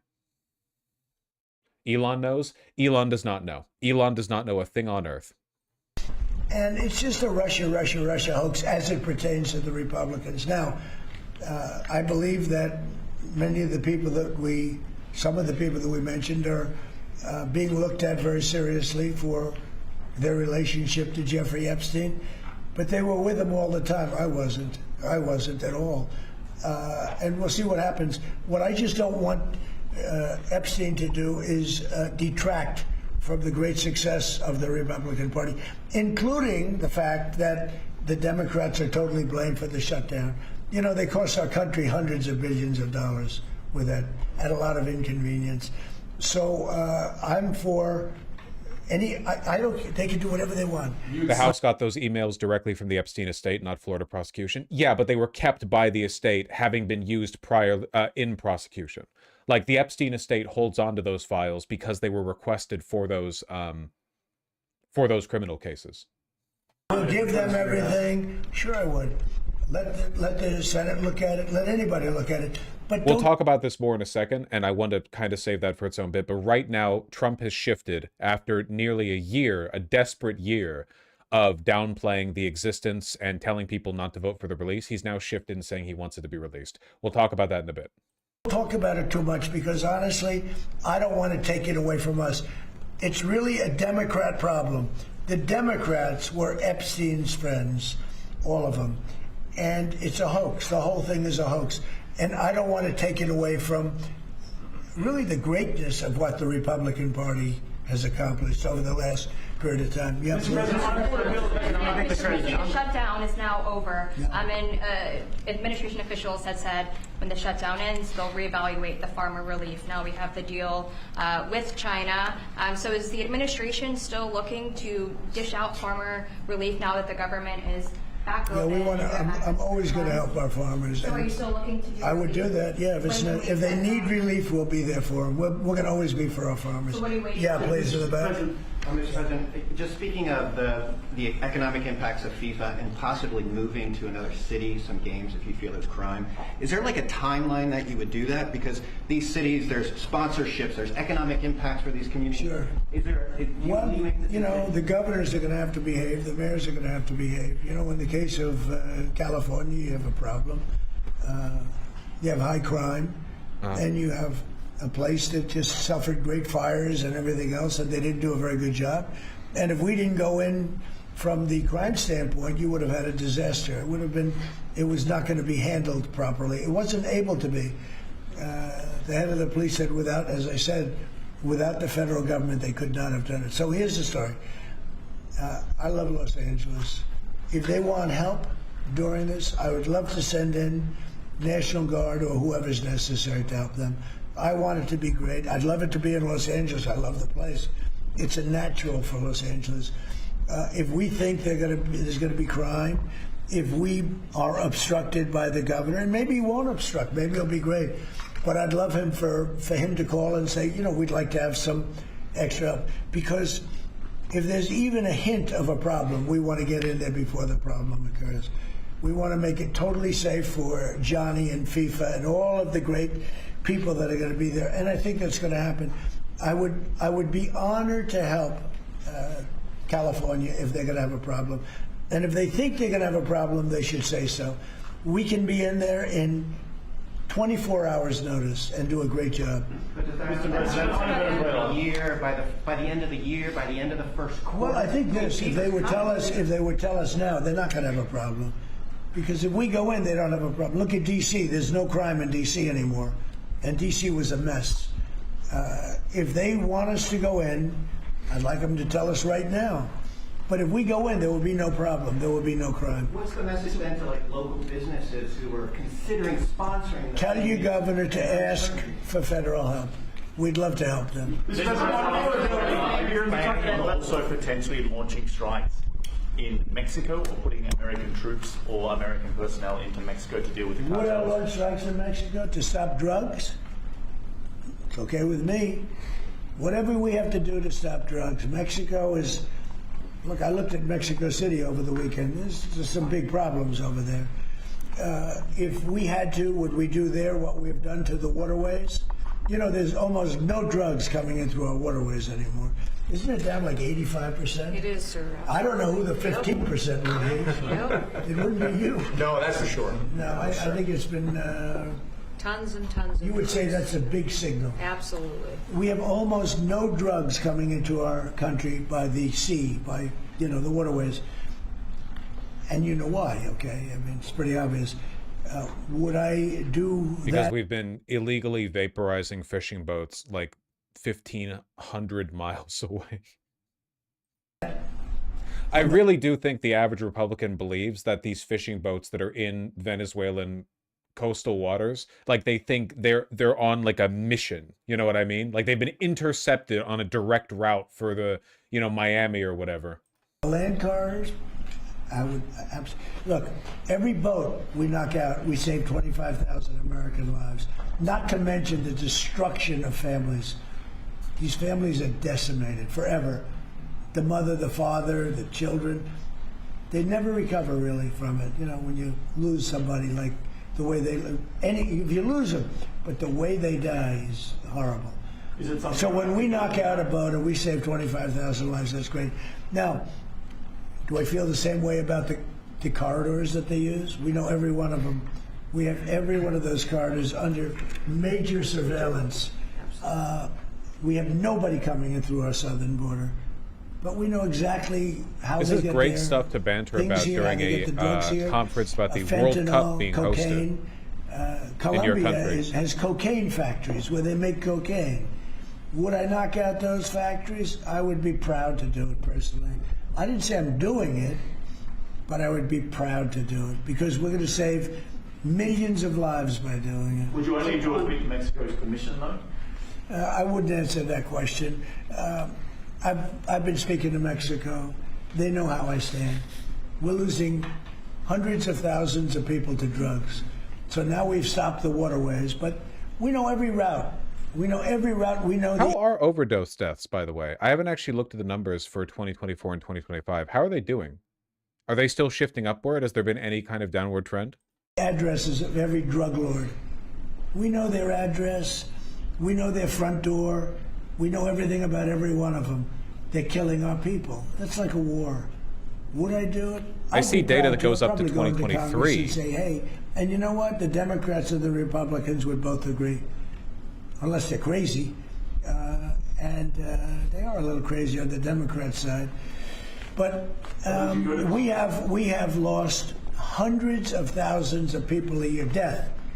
And that's not talking about family destruction, that's talking about that. And much of it comes through Mexico. So let me just put it this way. I am not happy with Mexico. They're way up. Okay? New report, U.S. drug overdose deaths rise again after hopeful decline. Let's see. Fatal overdoses increased by roughly 1,400 deaths over the past 12-month period. Okay, so it's lower than 2023, but it's higher than 2024. Gotcha. Thank you very much, everyone. Oh, thank God we're free. We made it through a whole presidential press conference.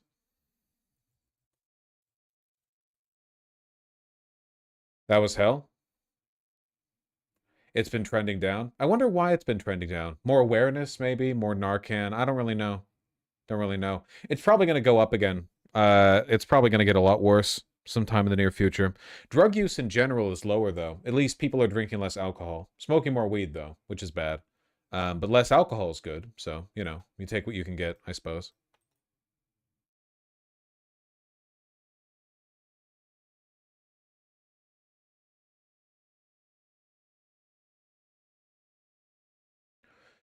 Have you seen the UK saying they're going to forcefully sell the belongings of asylum seekers to pay for their expenses? Vice signal. Just like the fucking Uganda thing or whatever the fuck they were talking about before. Oh, yeah, dude, we're gonna... You know how serious we are about fiscal responsibility? We're gonna sell the fucking... Yeah, Rwanda. We're gonna sell the fucking phone you have. What are you talking about? It's meaningless. Absolutely meaningless. Wait, more or less alcohol? No, no, no. More weed, less alcohol. As in what people are smoking. Or using, because you don't smoke alcohol. At least I don't.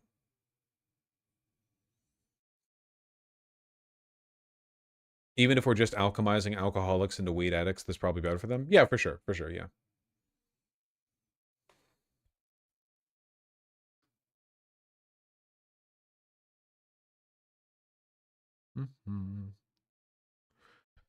I'm being informed by chat that you can, in fact, smoke alcohol, but you shouldn't. Thank you. That's very interesting. Hold on. I saw a tweet thread that I want to unwind with you guys. Think we can do that?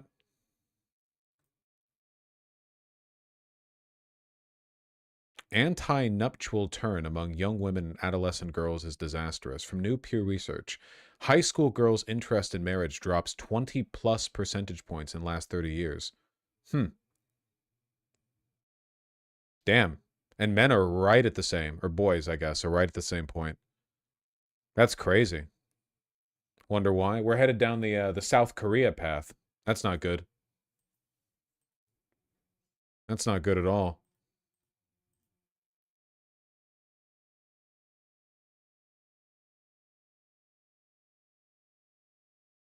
What does anyone get out of marriage besides a tax benefit? Well, it's more that the sharp drop in interest from girls who, you know, used to be the more marriage crazy of the two sides, you know. It probably speaks to a shift in how young girls perceive boys, which right, there's a gender disparity there. It's interesting at the very least. There was an article that found that the U.S. birth rate, if you ignore first-generation immigrants, is worse than Japan. Really? Can you link that?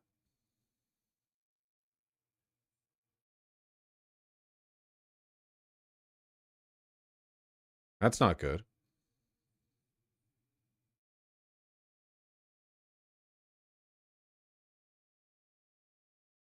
It's because men suck and there's a femicide? Men have always sucked and there's always been a femicide.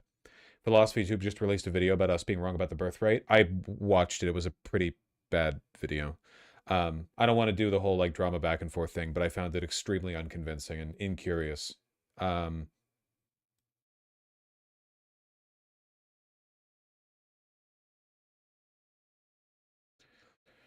Might be worth asking what it is about high school boys that girls don't find appealing. I have a feeling the list is long and informative. And then from Ryan Grimm, interestingly, there's no place for this kind of bigotry in a decent society. No decent person on the left would ever dream of saying something this hateful towards all girls, and it's not okay to say about boys. I think it's okay to say about both groups if it's true. It's not really hateful. You know? It's not really like a hateful thing to say. You're referring to a tendency. Not even a hostile tone? Yeah. I graduated high school 6 months ago and can confidently tell you that a third of high school boys at maximum see girls/women as people. Hmm.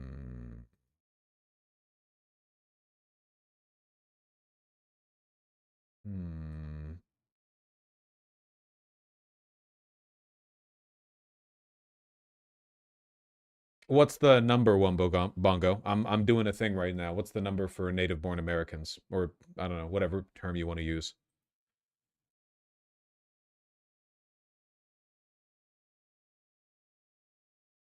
2019, 1.7? Well, we'll give Masaigu the opportunity to find to find their article. No, but really, here's an excerpt of a letter from the girls in my high school. Oh, there's Miss Hygo. Addressed to school administrators, written 1 year before I started high school there. The sooner everyone accepts that little boys are actually monsters, the sooner we can start problem solving. Issue Pornhub. The first issue we'd like to address is the most recent event. This week, numerous girls in the senior grade received emails from Pornhub and other inappropriate sites asking to confirm their email, some even using their school email for a newly made account. Each recipient had a personalized username. While some boys received emails, the usernames written for girls and LGBTQ students were particularly disgusting, attacking physical appearance, religion, sexuality, race, gender identity. Below are only some of the usernames we received. We decided to share them to highlight the severity of the issue at hand. Dirty Jew bitch, ugly monster bitch, N-word. Yeah. Okay, you get the... Wait, why are they censoring sex but not the N-word? That's crazy. Strange priorities on that one. No, I don't know.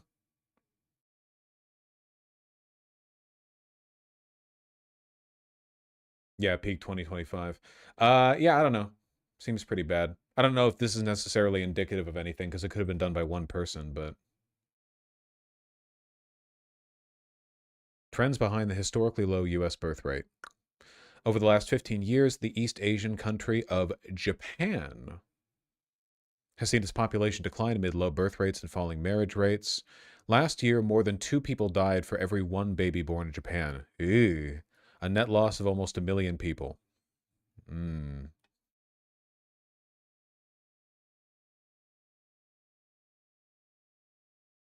April, the CDC announced the total fertility rate in America was 1.6 women per children.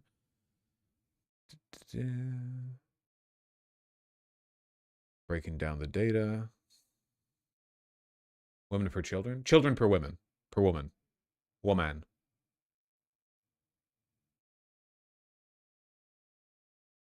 Ideally, you want like 0.5 women per children, right?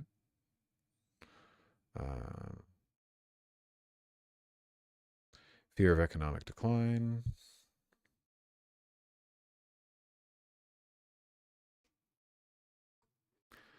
So where's the data on what this looks like without the immigration?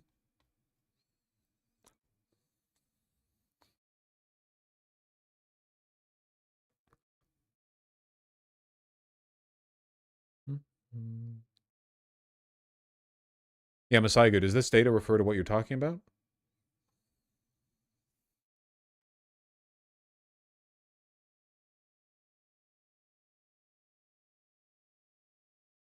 Wrong link. Ah, I see. Immigration accounts for entire U.S. population growth for first-time survey. That I'm familiar with.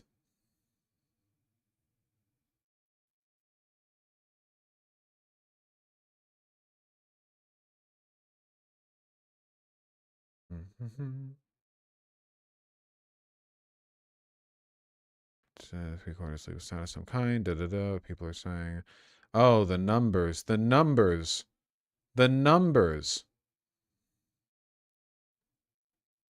Who does that?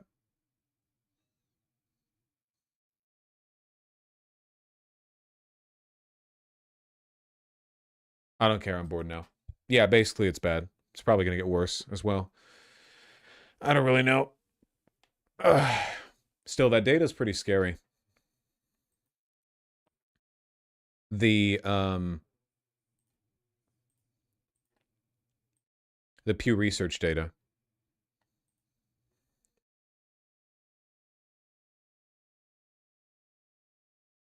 In my experience, numbers don't exist. God, if only.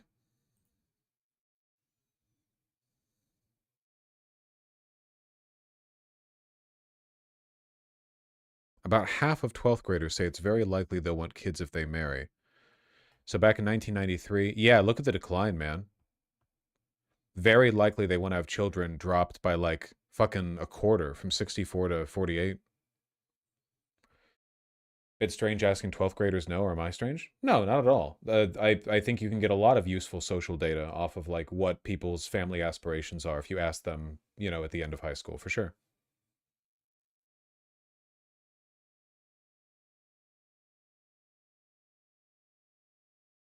Why do you think this is happening? Do you think it's because women were repulsed by men? I mean, I don't know. I've seen the way young men act online, and it does give me the impression that, like, if you're in high school right now, a lot of the guys there have to be Nick Fuentes fans, right? Like, there are a lot of fucking psychopath, groiper, incel young men. Because the red pill stuff, back when I was in high school, the red pill was a thing, but that was more of a, like, aging loser thing. That was like a fedora wearing guy peacocking at the local bar or trying to impress college girls or whatever. Um, the movement for like hating women has really shifted downwards in age. Like young men have always been misogynistic, right? Like I'm not suggesting that's new or whatever. Just the systems that allow you to very aggressively target them with extremely misogynistic ideology and get them like caught in the short form content loop or whatever. That's reasonably new, you know? I'm Canadian and I've seen America First hats in my high school. That's cool.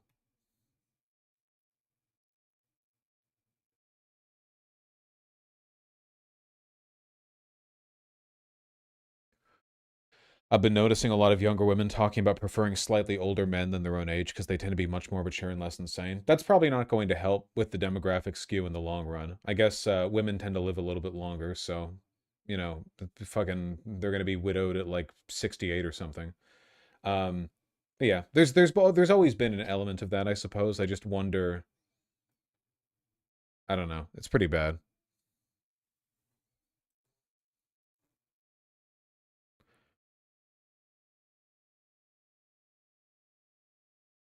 Unk decade, I suppose.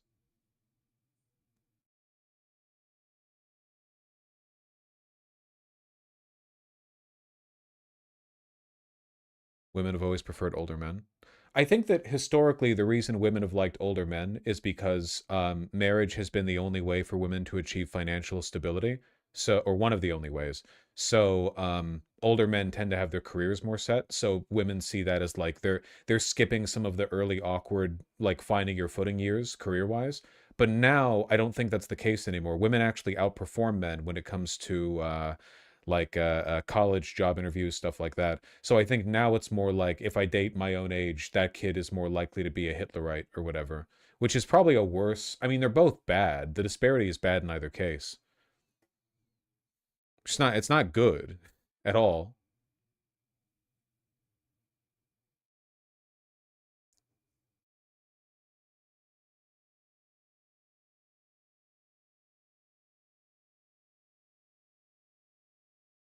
Yeah.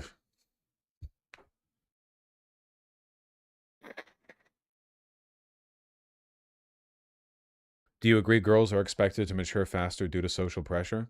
Um, yeah, probably. It kind of feels like as a guy you're allowed to be a dipshit for longer. I was a dipshit for like way longer, you know? I feel like the women are just expected to be a little bit more self-conscious.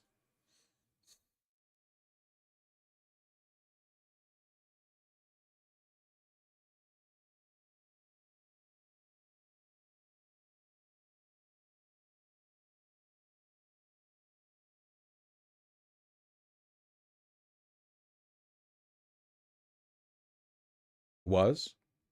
Yeah, still am a little bit, you know. You know how it is. Hmm.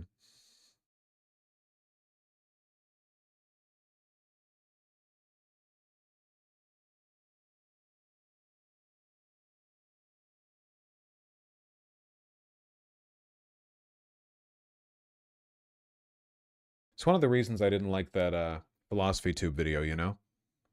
This subject is only going to get more and more attention with time. Like the gender disparity, the birth rates, all of this is going to become more and more of a mainstream issue. In Japan and South Korea, they've been like mainstream issues that are just talked about widely for decades, you know? It'll happen here too. It'll happen everywhere, right? Everywhere that's affected by this.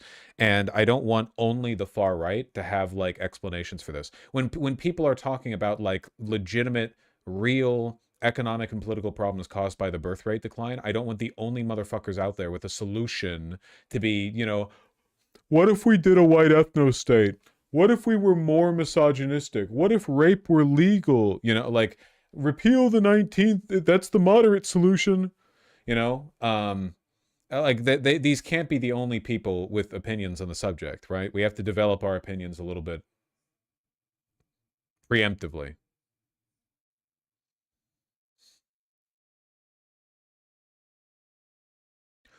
I don't get the issue. I don't see why the population needs to increase forever. It doesn't need to increase forever. It does, however, need to like stabilize. You want the population to stabilize. You don't want it to start slipping back down. That would be quite bad, especially because if it slips back down quickly, you get a very imbalanced population curve where the vast majority of people are old. And that's a real problem because old people drain more social resources, healthcare, blah, blah, blah. And it ends up placing a massive burden on the young, which makes it even harder for the young people to start new families, which kind of compounds the issue. Just like Italy right now, just like Italy, Britain, Japan, South Korea, everywhere. It's happening everywhere. It's just happening faster in Japan and South Korea and China.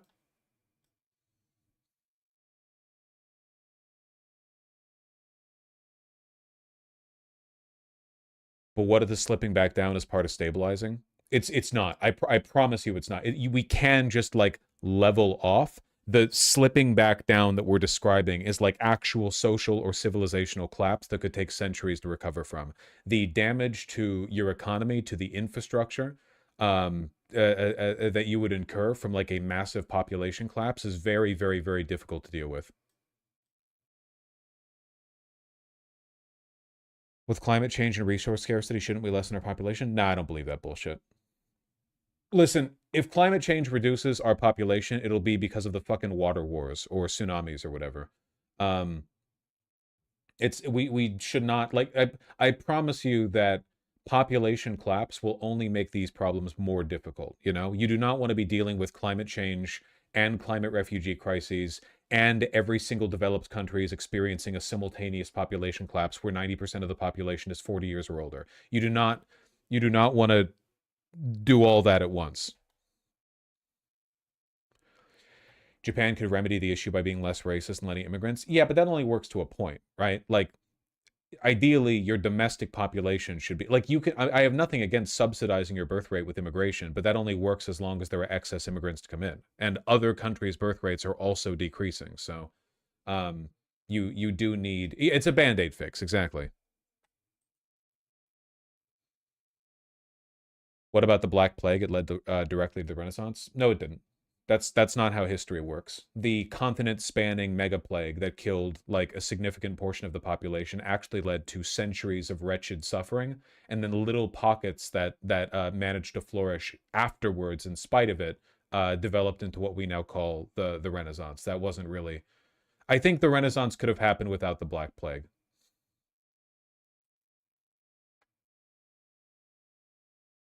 I don't know, Vosh, if there are less people, then less need to fight for resources.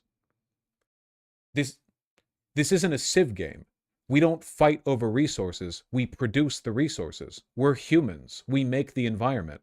We're not all fighting over berries falling from a bush or apples from a tree. We make the resources. Humans are needed to produce these things. In fact, the more productive capacity we have, the more we've addressed these scarcity arguments. Humans faced scarcity back when we were hunter-gatherer tribes. How many deer were there? How many bushes with berries were there? That was scarcity. Now we produce mega farms. We could feed the entire planet. We produce an enormous oversupply of food. We should be feeding more efficiently. But we only do that because of our immense productive capabilities, which we need to maintain.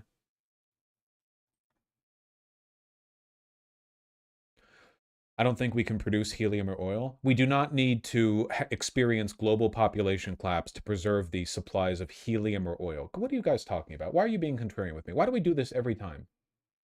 Why are you all doing Thanos bullshit? Why are you all pretending these Malthusian fucking arguments where you're like, well, maybe the human population should be reduced to just 3 billion. That would be sufficient. Of course, I would be one of those 3 billion. Shut up. No. We know for a fact that population collapses are really, really, really destructive, okay? It's just a fact. It's a fact. It's not ideology. You don't need to argue with me over it. I just don't think we should enable or I guess, you know, allow the continuation of social trends that basically guarantee a global population collapse. It would be really destructive. I'm okay with the population like leveling off and decreasing a little bit over time, I guess, you know. But it would have to be a stabilized reduction, not a collapse. Collapses are different from reductions.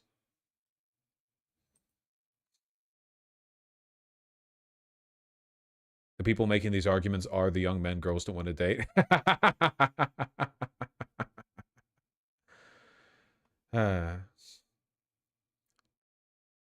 No one but you is talking about population collapse. Reduction doesn't mean collapse. No, we're talking about collapse. You're reframing collapse as reduction because you're being difficult for no reason other than because, I don't know, you have nothing else to do right now. It's 1:20 p.m. PT on a Monday and you're not working. So I'm just going to assume that you're, you know, you have some leisure time to work with. But no, we're talking about population collapse. A reduction in population would be like maintaining a 1.9 children per woman birth rate over a century. That would reduce the population in a stable and sustainable fashion. A population collapse, where the birth rate spikes downward, the greater and greater percentage of the population is elderly, meaning more pressure is placed on the young people, so young people have even fewer children.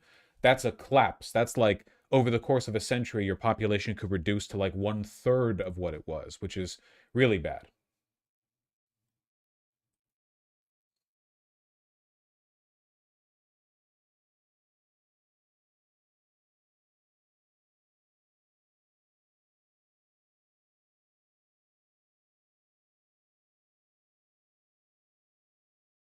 Yeah, but we're more productive now. Yeah, see how that productivity lasts when like 80% of the population is 50 or older. Our productivity isn't innate. It's the product of complicated like macroeconomic superstructures that we have to work to maintain.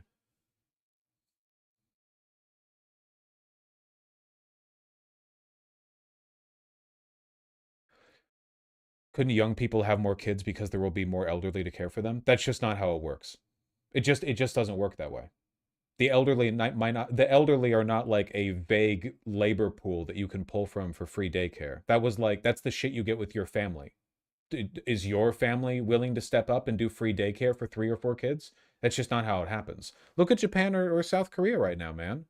The people are having fewer kids than ever. And there's more and more pressure being put on the young people to be productive to make up for the aging population.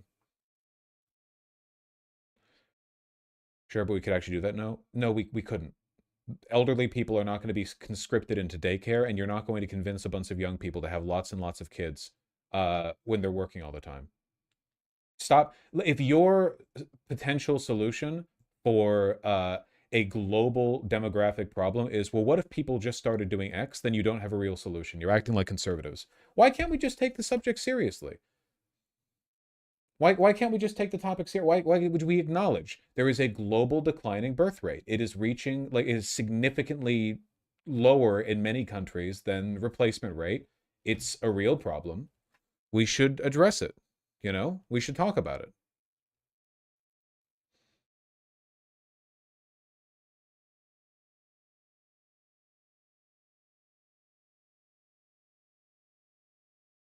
Japanese government has found that giving people large amounts of money, housing, etc., didn't really work to boost birth rates. Yeah, the bullshit that it's because of like people not having enough money has been a dog shit argument for ages.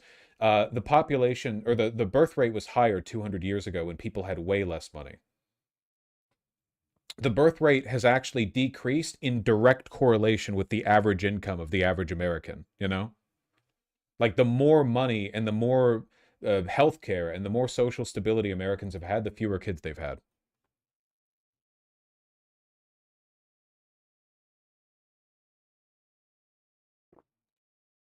Daycare's a big one, Miss Aigu.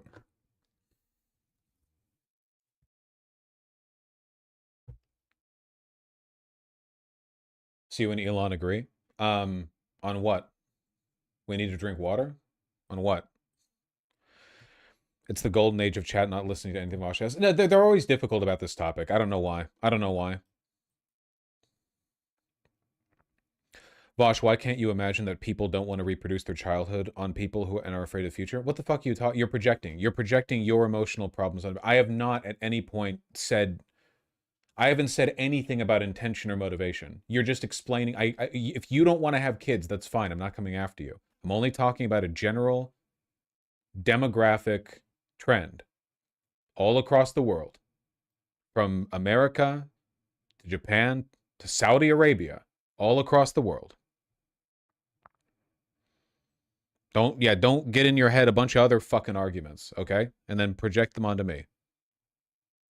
Not in developing countries? In developing countries too, yes. In developing countries too.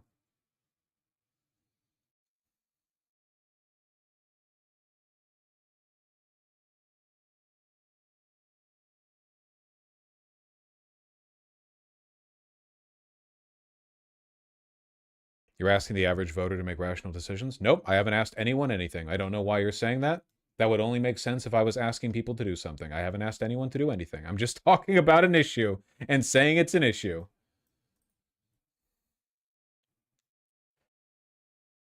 Internet probably plays a role? Yeah, probably.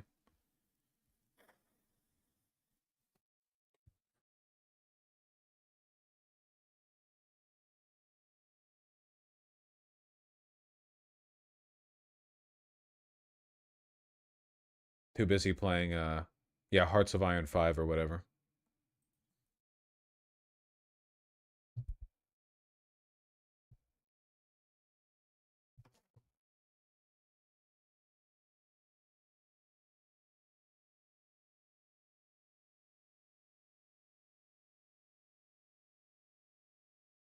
Crazy how much it's gone down.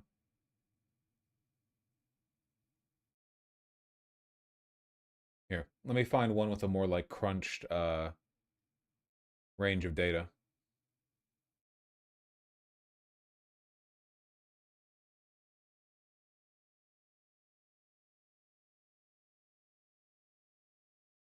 Grouped by continents, sorted by fertility.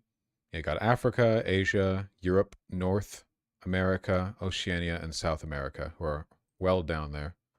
But everyone's trending downward.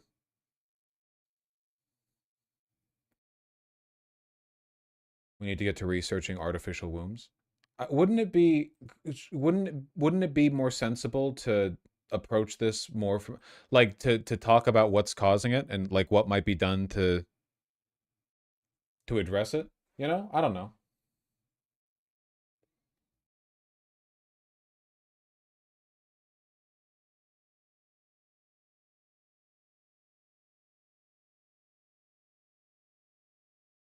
God damn, man, look at that. Just from 1970 onward, it's more than halved. What do you think we should do? You people are fake sociologists, you know that? You don't begin with the end in mind. You have to approach the topic with an inquisitive mindset, you know? Even if I don't... So, wait, your interest in examining the question is predicated on my having an answer? Me? Me specifically? You have to be curious about the question. You have to engage with it.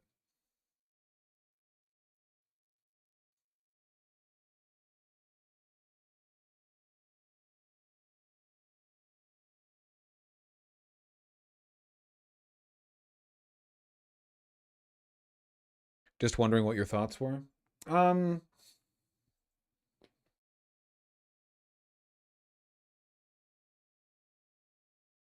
There are some pretty obvious policies that you can implement, like free daycare or mandatory paternity leave that matches maternity leave. That would probably work to an extent.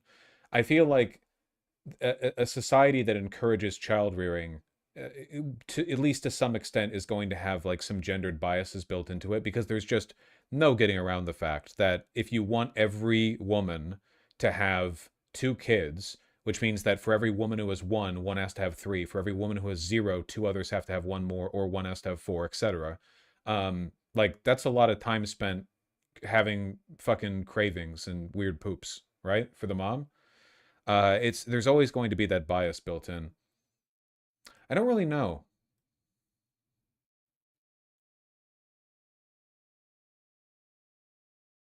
We need to make being a parent cool again. I do unironically think there is like a walkable neighborhood argument to this as well. I think that people would probably be more interested in being parents if the world catered to parents more. Because like society does not cater to parents at all. Having a kid makes you like a 100% inconvenience to everyone, right? No one gives you any fucking leeway. When you bring them on a plane, everyone's bitching about it, you know? You bring them in a grocery store, everyone's bitching about it. It used to be there were kids everywhere. If you were growing up in like the 1960s, 70s, fucking there were kids everywhere. Every young adult was a parent, so they were all swapping tips and helping each other and so on and so forth. But now everyone's like so self-actualized and so obsessed with their own hobbies that it's like, well, a kid's just a big inconvenience you have to deal with for 18 years. I do worry if the fundamental problem is just there's too much interesting stuff to do. Like back in the 1960s, your shitty ass fucking grayscale TV has 3 channels. You can watch a movie down at the cinema for a nickel, I guess. I don't know. Like, why not have a kid? What the fuck are you doing? Reading? Fuck that. But now it's like you can play Uma Musume on your phone. You know, you've got Cookie Clicker. People are watching movies on their second monitor while playing EU5 on their primary monitor, and on their phone they've got like an idle game going. I wonder if people are just too caught up in their dopamine cycles to feel much, to feel the incentive, I guess, to have a kid, you know? And if that's the case, that might not be like a fixable problem normally. Because if you just made children socially unnecessary and vestigial, and then made life more interesting without kids, then I don't know how you incentivize people to have kids. Even if people like having kids.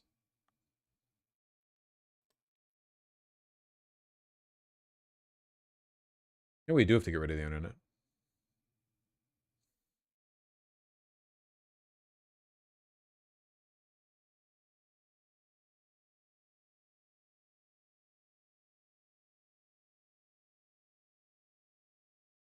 It probably also doesn't help. There's like a cumulative effect here where like if there are kids absolutely everywhere, it's easier to imagine your kids socializing and being normal. Whereas like if you have a kid now, like what, you have to raise them? Like you entirely? Like you can't really imagine them just going outside and playing with the neighborhood kids or whatever. Now it's like you have to supervise them 24/7. You're like because society no longer caters to them. There's no longer a village to take care of them. So now you have to be, it's one of the reasons helicopter parents became a thing. It wasn't just like people incidentally decided to be more like that, you know? It was that as everyone stops playing outside, the expectations for raising a kid get higher. You know, the parents start getting like over involved, and you know that's its own issue. I don't know. Yeah, the social incentive structure just seems completely fucked right now.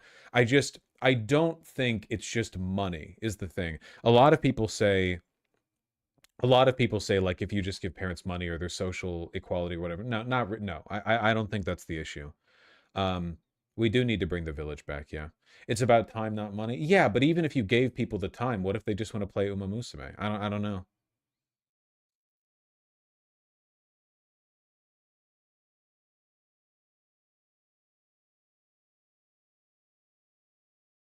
Yeah, I'm not really sure.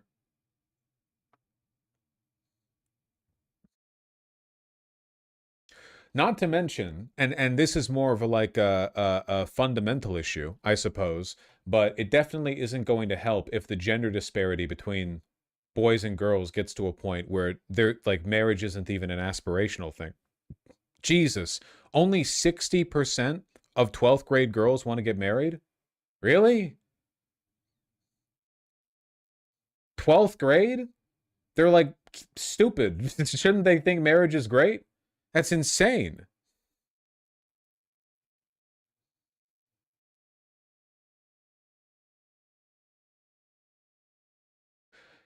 You don't need to get married to have kids. Don't be naive.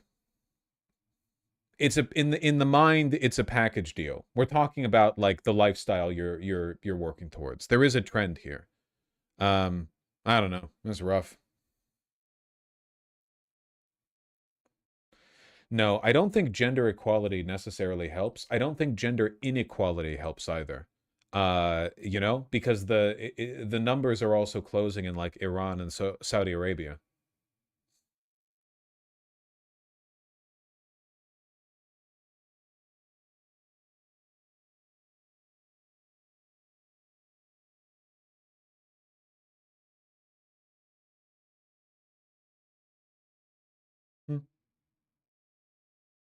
The birth rate in my UK city has fallen by 36% the last 10 years. They keep shutting schools. That's fucking grim.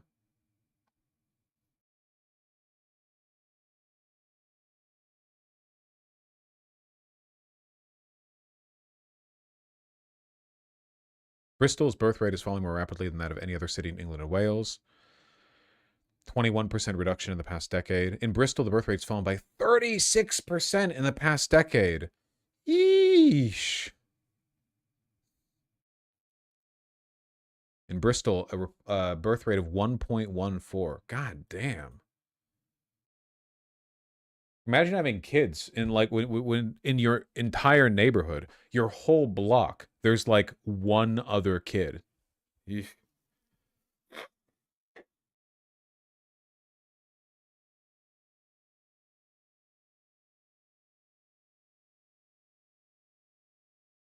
Why would anyone want to get legal? Zigabis, you're projecting again. We're talking about 12th grade girls, okay?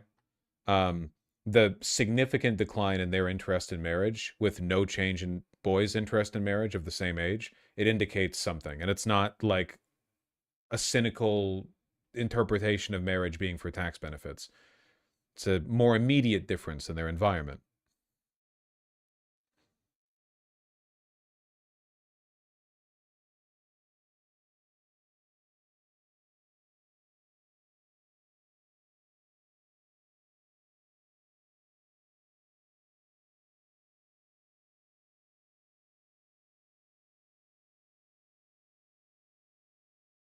Yeah.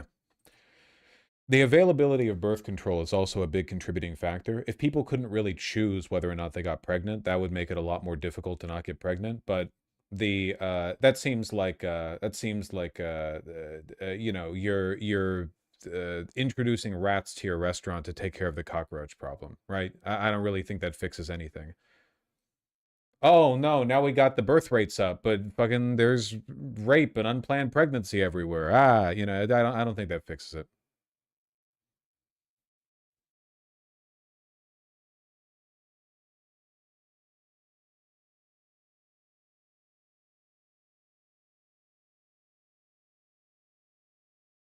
I disagree. People aren't having as much sex in general. Sure, but the reason people aren't getting pregnant isn't because people are having less sex. It's because people want to get pregnant less.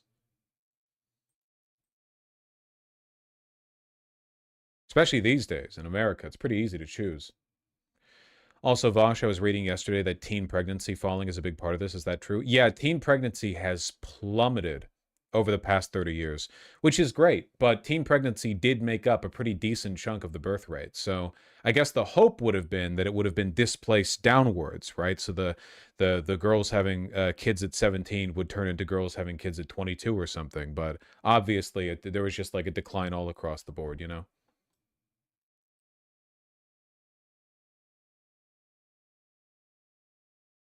Honestly, that's quite impressive, all things considered. Yeah, believe it or not, in spite of everything going on and all the news and everything, the amount of like pound for pound pedophilia in the world is probably way lower than it used to be. Right? Like basically it's so easy to look into even the relatively recent past, and it's like, dude, 30-year-old men were marrying high school girls all the fucking time. Yeah, we've narrowed it down, so now it's just the Republicans doing it. Yeah, exactly.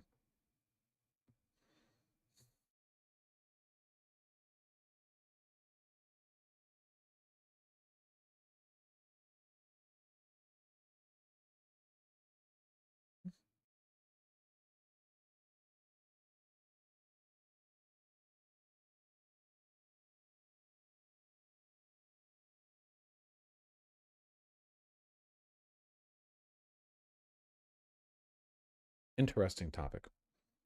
Genuine question, if the previous birth rates more or less depended on things like women not being able to choose as much and teens being impregnated earlier, doesn't that mean we're building an entirely new system for encouraging birth from here on out? Yeah, yeah, that's probably true. It feels like it's a new paradigm entirely. We're not just trying to like shore up numbers that used to exist. We're trying to build an entirely new incentive structure for having kids. Because the old incentive structure was like, well, you need kids to work the farm, and half of them are going to die anyway, so you might as well have a lot, right? And then it was, well, the wars ended and we live in a, cut off suburban household now. The women have literally nothing to do but stay at home and get pregnant, so they might as well do that a bunch and keep the family going or whatever. Um, why else live in this oversized house in the suburbs?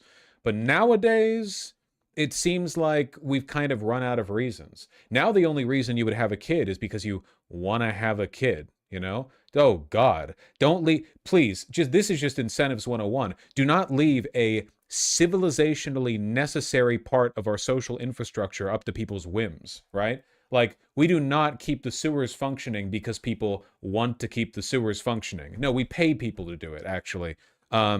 It's we've run out of natural incentives for birth. We need to find new ones somehow.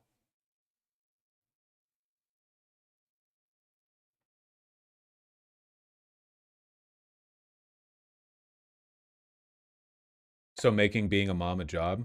I feel like it'd be really, really easy to abuse the state paying people for house labor. That being said, it is labor. I don't know. I'd have to think about it. You would have to.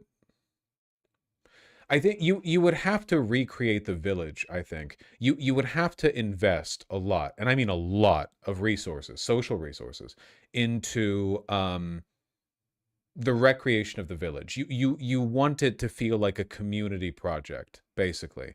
And that would take a lot of money. I mean, a huge amount of money, right?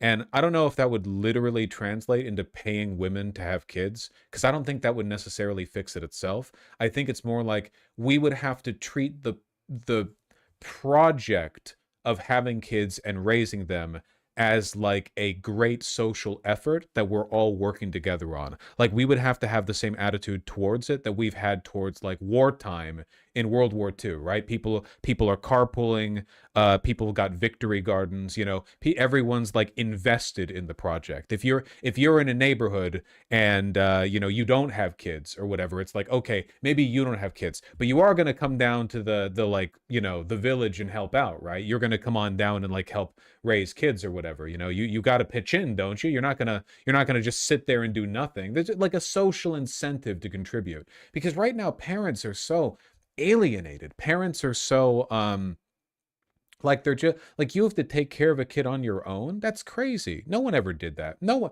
in all of human history. We have never asked, like, okay, who's taking care of this kid who was just born? Well, it's the two parents and fucking literally nobody else. That's crazy. You would always have like multi-generational households or family or like a community, or you live in a village, or it's medieval times and you literally have a village. But now it's just, nope, it's just fucking you two.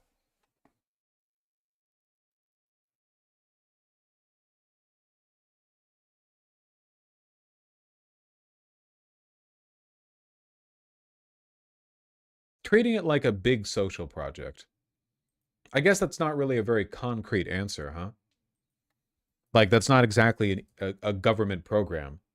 So far, government programs to encourage higher fertility rates usually just turn into like, give parents money per birth, or like in Russia, the have teenagers get pregnant camp. Those patriot camps where they're like, great, glorious Russian teens go over there and have nothing to do but fuck, and it didn't do anything or fix anything. Because even after if a girl gets pregnant there and then goes back home, she's in the middle of fucking nowhere, right? Like, imagine being a Russian girl and you go over to Patriot camp or whatever. You come back pregnant. Do you know the dad? Do you know anything? You go back, you're with your parents, you're in the middle of fucking nowhere. You still have no economic opportunity. Like, it doesn't fix anything.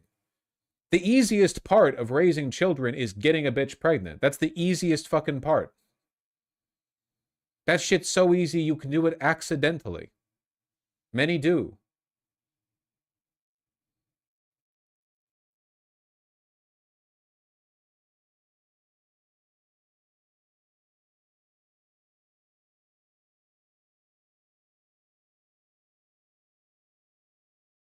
Vosh, come on, children were not even considered special or worthy of protection for most of history. They just happen to get used for labor as early as possible. That's not really true. But also, well, wait, if your argument is that we were a lot more callous towards the health of children, but back when like half of them died before the age of 5, the answer there is clearly yes. But there was still a greater social effort towards the management of the community, like in European villages or whatever. I mean, I'm kind of speaking broadly because we're talking like thousands of ethnic groups and cultures and communities and civilizations all around the world over a very long period of time.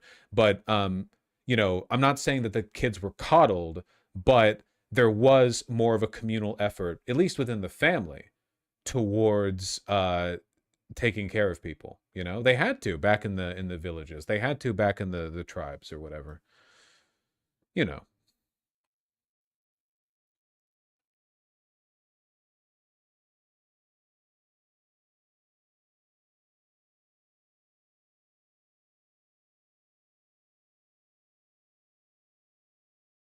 What about cultures in the world where community child raising is still more common? I would have to do like a country by country breakdown, you know? Because it's so complicated, but it's happening everywhere. And I really do think the common trends, the big two common trends are, well, the big three. One, capitalism. Your time is a resource that should be expended to maximize capital value, right? Unlike feudalism, the idea of like a serf that just has to generate a sufficient amount of resources from the land they're given by the Lord, now your time is a resource that has to be invested to maximize gains. That's different than the way things used to be, you know? It's not like everyone back in the tribal days, like the hunter-gatherer days, were out there being like, I have 14 hours of daylight. I am going to optimize my time. Don't get me wrong. They worked really hard, but there was plenty of evidence to suggest like widely practiced leisure culture back then, you know? They didn't think about, they weren't like trying to optimize on that shit, you know? That's one. Two, everyone got their dang iPhones. For three, birth control. I think it's those main things. It's capitalism. It's everyone's got more interesting shit to do than raise some blubbering fucking 2-year-old. And three, people can choose whether or not the bitch gets pregnant now. Serfs literally didn't have shit to do all winter, man. Objectives survive. Fucking the moment it turns November, you know, you shove all the work tools in the closet, you bring out the cozy sweaters. It's like, all right.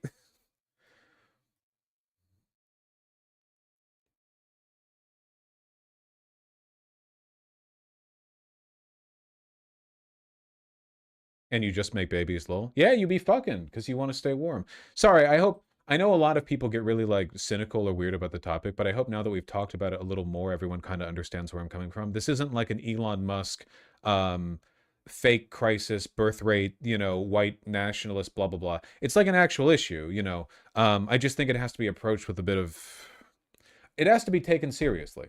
That's all. That's the main thing I care about, because what we've just talked about over the past hour is we've addressed this topic at a level that is well beyond the average person who talks about this, right? The average conversation on this subject is some mindless retard fucking right-wing dogma, you know, ethno-nationalist horseshit, right? It's totally divorced from reality. It has nothing to do with improving anything for anybody. And this was a lot better. So what I want is for the left, or people broadly, to have the ability to talk about this in a more nuanced way, because these conversations are going to come up. 100% they're going to come up. There's no getting around it. The birth rates are falling. This is going to become more and more of a mainstream problem as time goes forward. And it is a problem. Vosh, you still talk about it from a man's perspective. Well, sure, what do you want me to do? Transition? Don't answer that. But I would like to believe, and look, pardon me for, let me don my like a world's greatest feminist sash, right? But I think everything that I've said here like takes into account the experience from a woman's perspective, right? Like what I'm not doing is taking for granted that women want or can handle or are interested in or aren't bothered by the expectations of child rearing.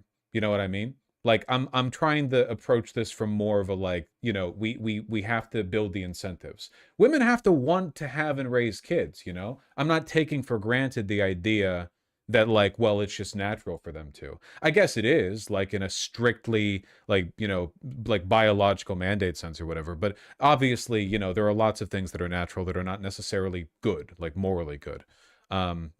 People have to want it, you know?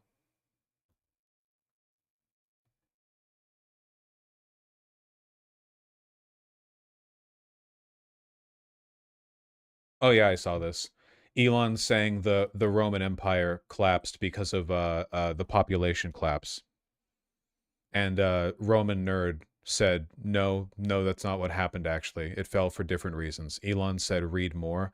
Roman Helmet Guy says, Elon, I'm underemployed reading primary sources from Roman history all day while you are running 5 companies. I'm sorry, but I know more about Rome than you. No, you don't. Played a lot of Civ games. And Roman Helmet Guy is also wrong. All I know is that Elon is wrong. That's the only thing I need to know. It's the only thing I care about. I'm not a Rome guy. Rome probably fell for a bunch of reasons.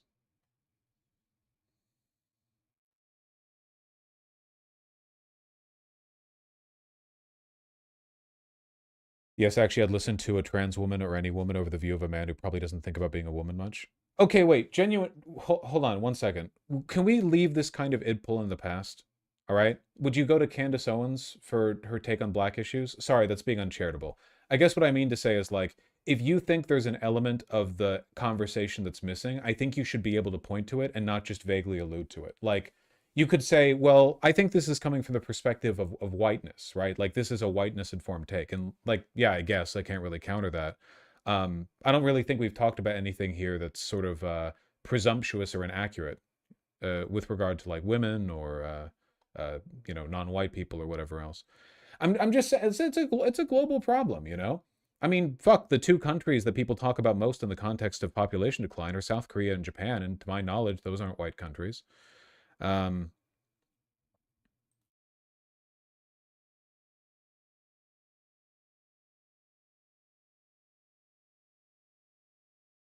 For woke 2, we do have to leave the Ed Pool stuff behind, for sure. The problem is women be shopping. That's fucking true. That's true. The system very clearly views women as incubators, not human. Well, a big problem with the conversations that we have about fertility is that a lot of people do assume, yeah, women will just have kids if they're given the opportunity to. People don't think about it as an incentive thing. They just think that because women naturally can produce children, and that's the natural order, that as long as there are no impediments to them doing so, they'll have it. And I guess that's always been my problem with the argument that people just need more money or more housing or whatever, leaving aside the fact that it's just historically falsifiable, you know? It also kind of suggests, you know, why do women not want to have kids? Well, it just must be that they can't, but if they could, they would. I don't know. Really? Women also do be playing Uma Musume. It's complicated. Yeah, they be playing Stardew Valley. That's true. That's fucking true. Yes, sir. Or I should say, yes, ma'am. Possibly. I didn't check your name. I'm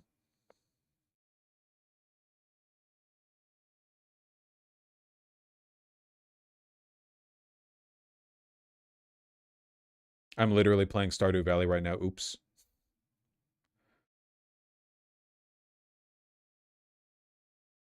Okay. We're being goofy with it. We're being goofy. We need to move on, too. It's as interesting of a subject as it is. There is some other stuff. I think you touched on it a little, but I think a large part of it is a social isolation of having kids. You can't go out, you can't party. Well, I did kind of talk about that, but yeah, no, I mean, it's kind of a daycare thing as well. It is insane that you have to like sacrifice your social life on an altar as a young adult if you want to have a kid, because nobody has a multi-generational household and nobody has like accessible daycare that's available going on. Like, for one, I'm sorry, this might sound fucking crazy. Wouldn't daycare should be 24/7. Like, daycare should be there should be like massive buildings that are paid for by the state, and if you want to drop your kids off there for a given length of time, you should be able to do that Day and night care. Yeah.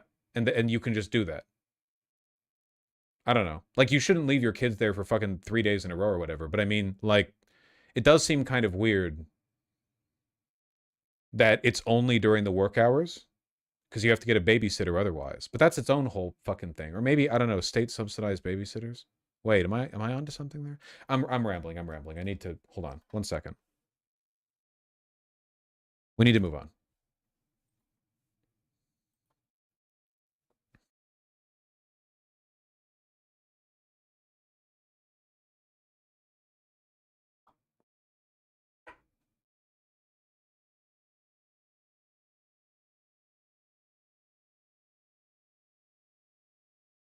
I don't know.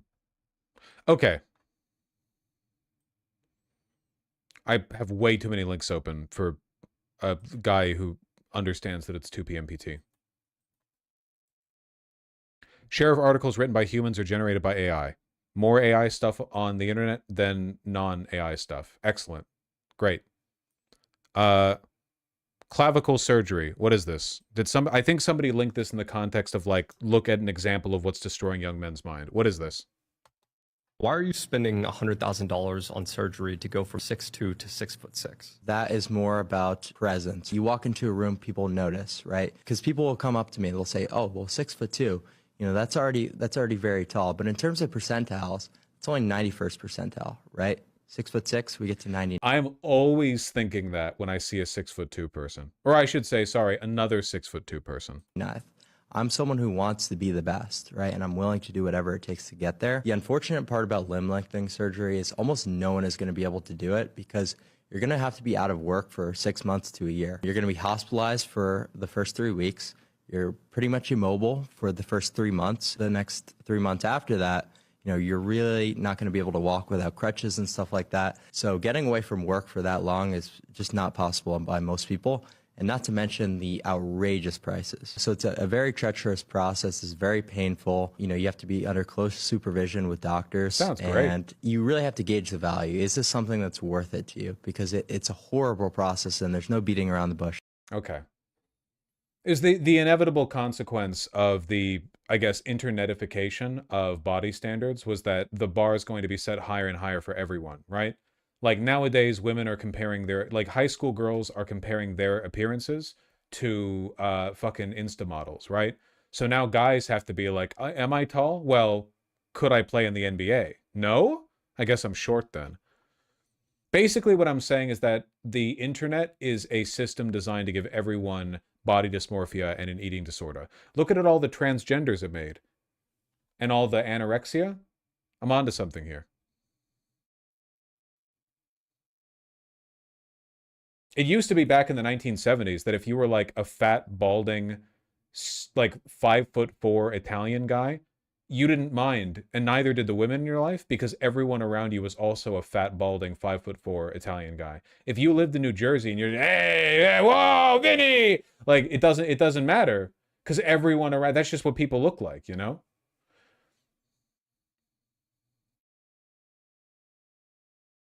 Women were not, in the 70s, women were not looking at you and then looking longingly at a, you know, fucking Adrian Brody Instagram selfie. Sorry. It's just the first name that popped up in my mind. Okay. More tabs. My male team here in Israel, and as I finish, I wanted to come back here to Israel and let you know that I serve you as the mayor, but I want to continue to have the title that's more important to me than anything. I'm your brother. Thank you. Thank you. That rules. They're calling it the nicest any black man's ever been treated in Israel. Yeah, so this created another fucking 100,000 groypers. It's crazy. Yeah, thank you, Adams. Wait, what if he's like a virulent anti-Semite, and he's like, you know what'll get him? He's been mayor of New York City. He's sick and tired of Jews, you know, and he's like, you know what? Final laugh on my way out. Fuck these guys, okay? Goes over there, kisses the wall, etc., creates a million more Nazis. Jesus, man.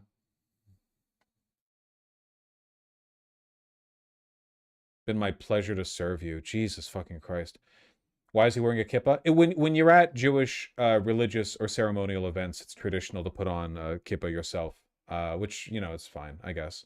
Be like wearing like a veil at a Muslim thing if you're a lady.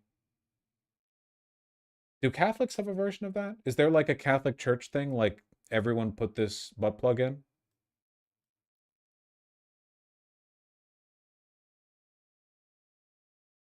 No? Okay.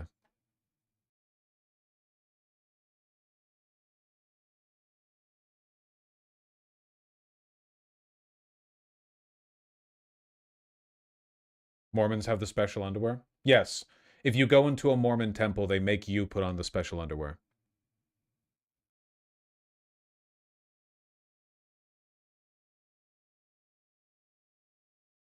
Dinner with Nick Fuentes at Mar-a-Lago a few years ago. What role should he play in the conservative movement? Well, I didn't know he was coming, and he was with, as you know, somebody, Kanye. And Kanye asked if he could have dinner, and he brought Nick. I didn't know Nick at the time. And he did. He came, and along with a few other people. He brought a few people with him. Meeting people, talking to people, like for somebody like Tucker, that's what they do. You know, people are controversial. Some are, some aren't. I'm not controversial, so I like it that way. Okay. Oh my God. It's crazy, and it's like not an exaggeration to say that right now Nick Fuentes and Candace Owens are probably the two most influential people in the conservative movement online. In raw numbers, right, maybe they're not, I don't know, Matt Walsh or whoever the fuck, right? You know, we don't need to compare dicks, but in terms of like immediate influence, maybe Tucker. Tucker's not as loud on social media as Candace and Fuentes are.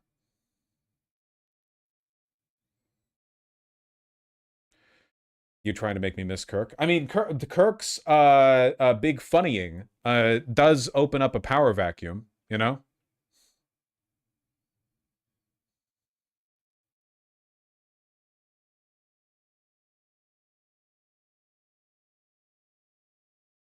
Crowder was huge. Crowder fell off with the wife stuff. Crowder is too, how do you put it, personally odious. That's the line you can't really cross, you know? Like as the texts we got from Candace Owens revealed, Charlie Kirk was queening out behind the scenes. I've met him, right? He's fucking normal off camera. I guess like Crowder was actually a weird freak, like abusive guy, just unlikable in person, and it, you know, no one will like work with you if you're like that, you know? Was he really that big? Charlie? Oh yeah, he's like 6'4". He's huge.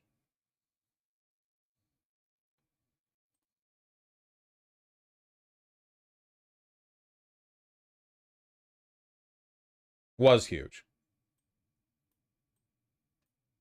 Sorry, I just can't believe he's gone.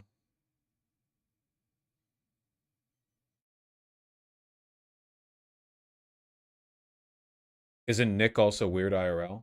I mean, yeah, of course he's weird. He's a live streamer and a neo-Nazi. But I don't think he's not like Crowder.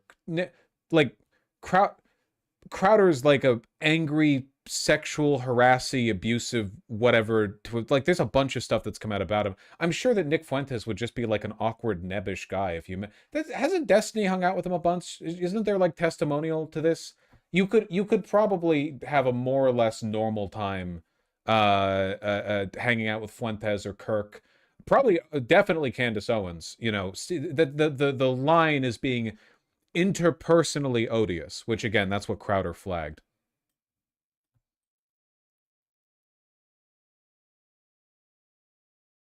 Destiny? I mean, I've met Destiny. He was like, he wasn't like a weirdo freak off camera or whatever. I don't know if he has been to other people, but he was just like meeting a guy from the internet. I'm sure he also saw me and was like, wow, that's a guy from the internet. You know, it's just an innate weirdness there.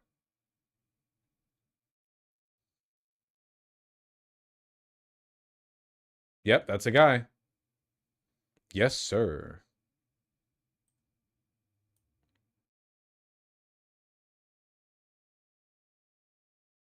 Oh, right. I almost forgot. As I said on Friday night aboard Air Force One to the fake news media,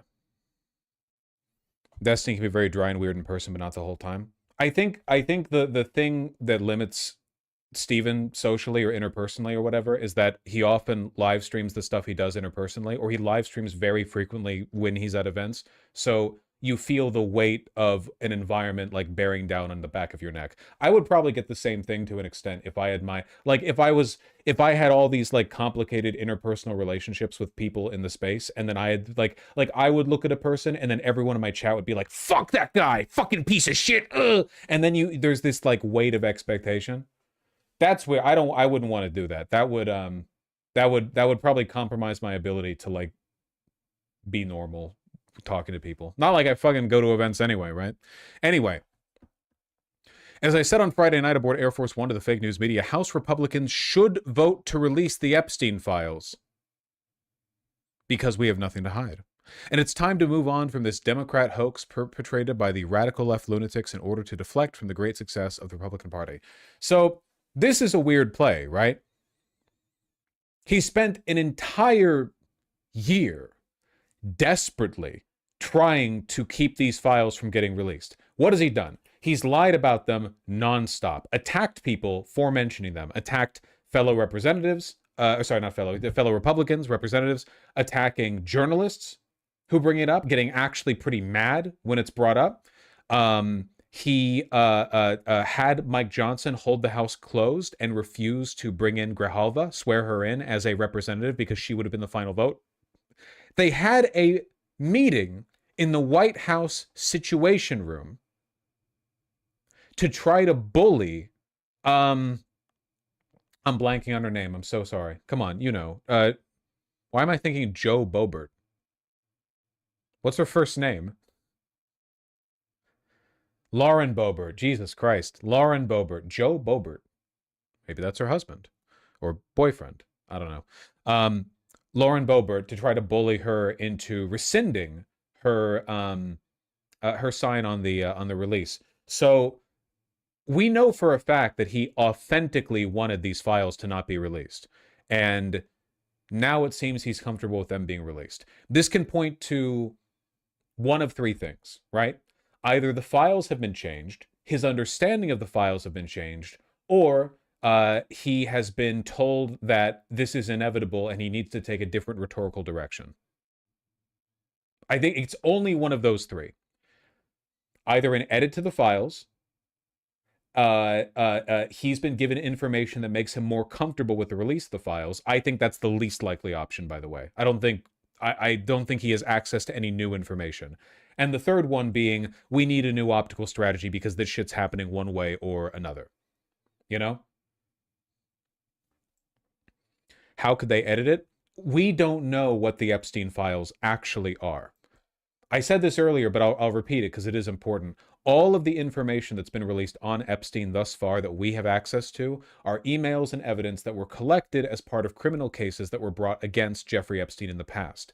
It was held as evidence collected by the Epstein estate, used in previous court cases. The reason this information wasn't made public was because it potentially incriminated or at least involved other people. So the files were sealed, and only now are they being released. But this information was collected years ago.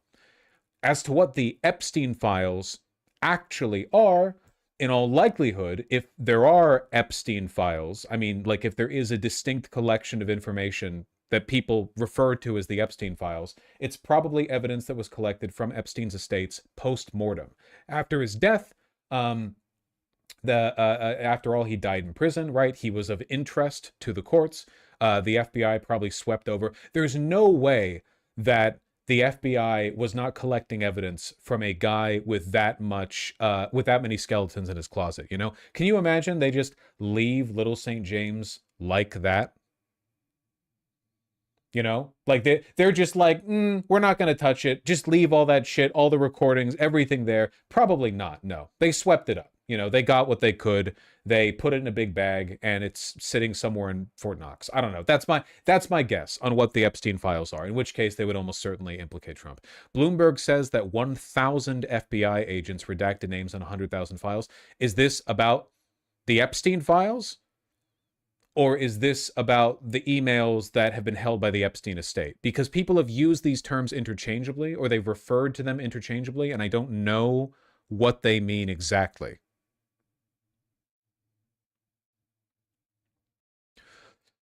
We know from news reports Trump's name was in the Epstein files. What hasn't been reported is that an FBI FOIA team redacted Trump's name and the name of other prominent public figures from the documents.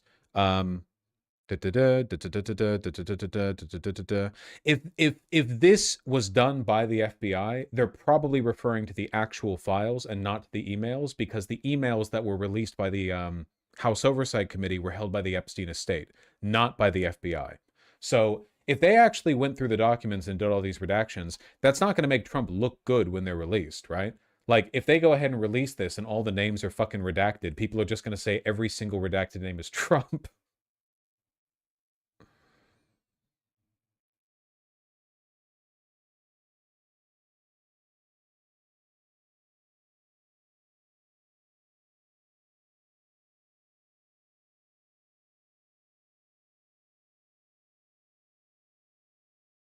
Okay, here. I want to know. I want to clarify what exactly they mean when they say Trump's name was blacked out. Mountain of material accumulated by the FBI over nearly 2 decades, including grand jury testimony, prosecutors' case files, as well as tens of thousands of pages of the Bureau's own investigative files on Epstein. Over 1,000 FBI agents, 100,000 documents. They censored Trump's name. Okay.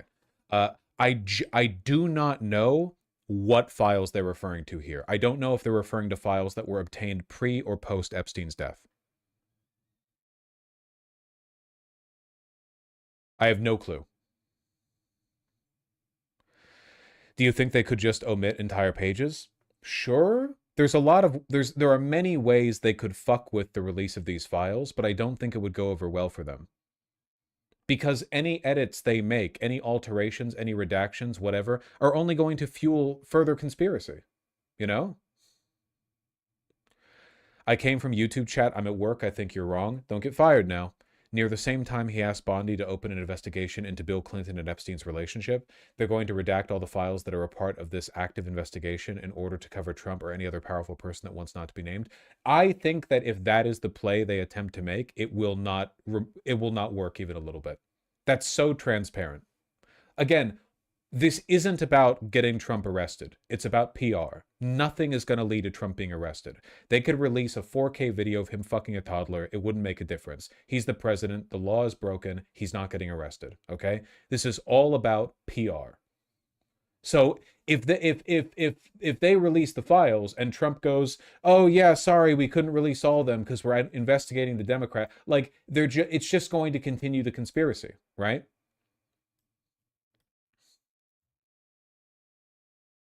You know what I'm talking about?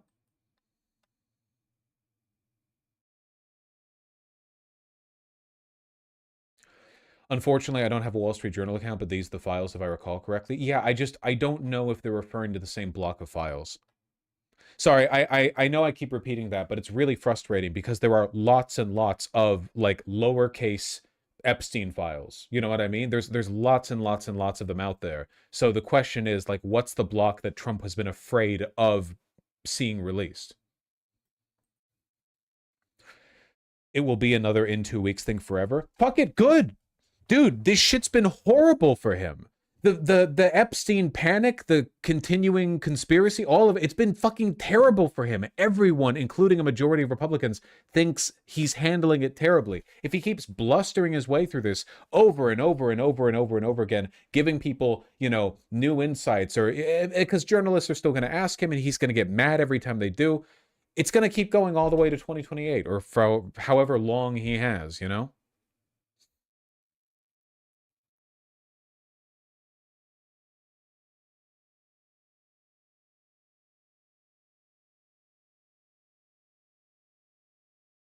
So anyway,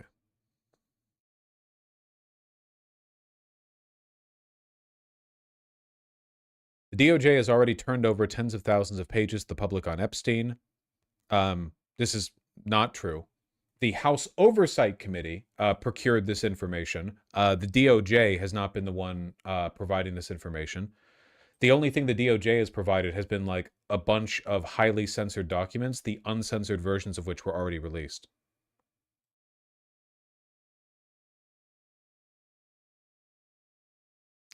All I do care about is that Republicans get back on the point, which is the economy, affordability, our victory on reducing inflation from the highest level. This, to me, is the evidence that Trump doesn't have any big turnabout with these files, and he's really just hoping that he can stall everyone out, you know? You release the files partially, you release them with censorship, with edits, you omit some documents, and then you go, come on, you're still talking about it when I'm right in the middle of delivering my big affordability agenda? You get me?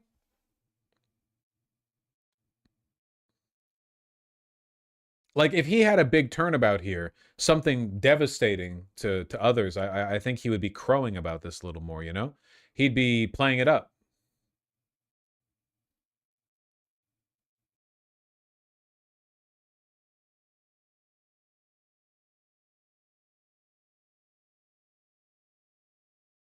Could the Supreme Court get involved? They have nothing to do with this.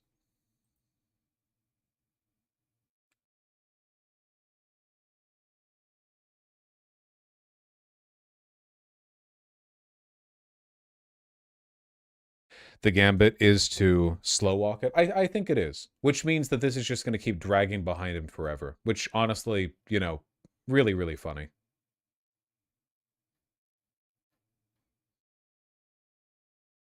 MSNBC has so many video segments speculating why Trump has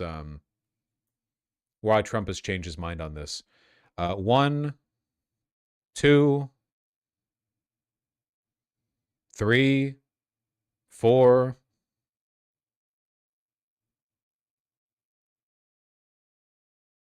Oh, there's more. There's more. I know there's more. 5.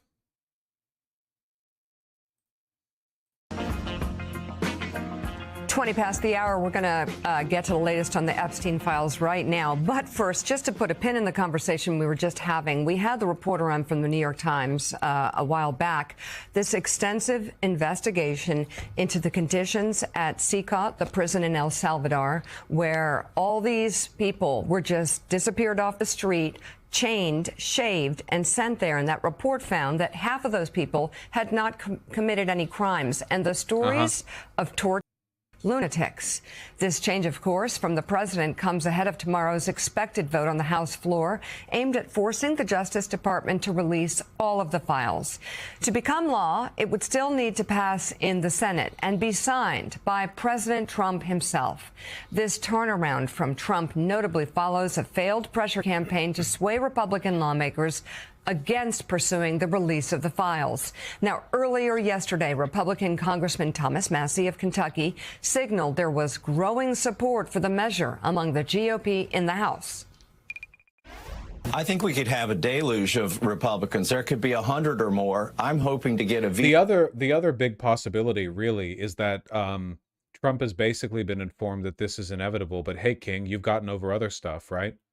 Like, you've managed to survive plenty of other political scandals. Maybe by changing his mind on this, he's trying to like push back a little bit against the overwhelming tide of Republicans that are going to vote in favor of it. Hopefully, ideally, like he's trying to survive. He's trying to roll with the wave rather than make it like a big hill to die on. Veto-proof majority on the vote tomorrow. This legislation when it comes up for a vote. I am winning this week with Ro Khanna. We're forcing this vote, and it's going to happen. I would remind my Republican colleagues who are deciding how to vote, Donald Trump can protect you in red districts right now by giving you an endorsement. But in 2030, he's not going to be the president, and you will have voted to protect pedophiles if you don't vote to release these files, and the president can't protect you then. This vote, the record of this vote, will last longer than Donald Trump's presidency. And there's no way Republicans could have voted no on this. There's so many Republicans that would have found themselves on the wrong side of their MAGA base, let alone everybody else. And, you know, we'd said last week, everybody that was saying, oh, there's dead in the Senate. Really? Now, if you're up for election in 2026, Donald Trump had to know they're not going to want to vote against this. Like, are they really going to cover up releasing files about a predator?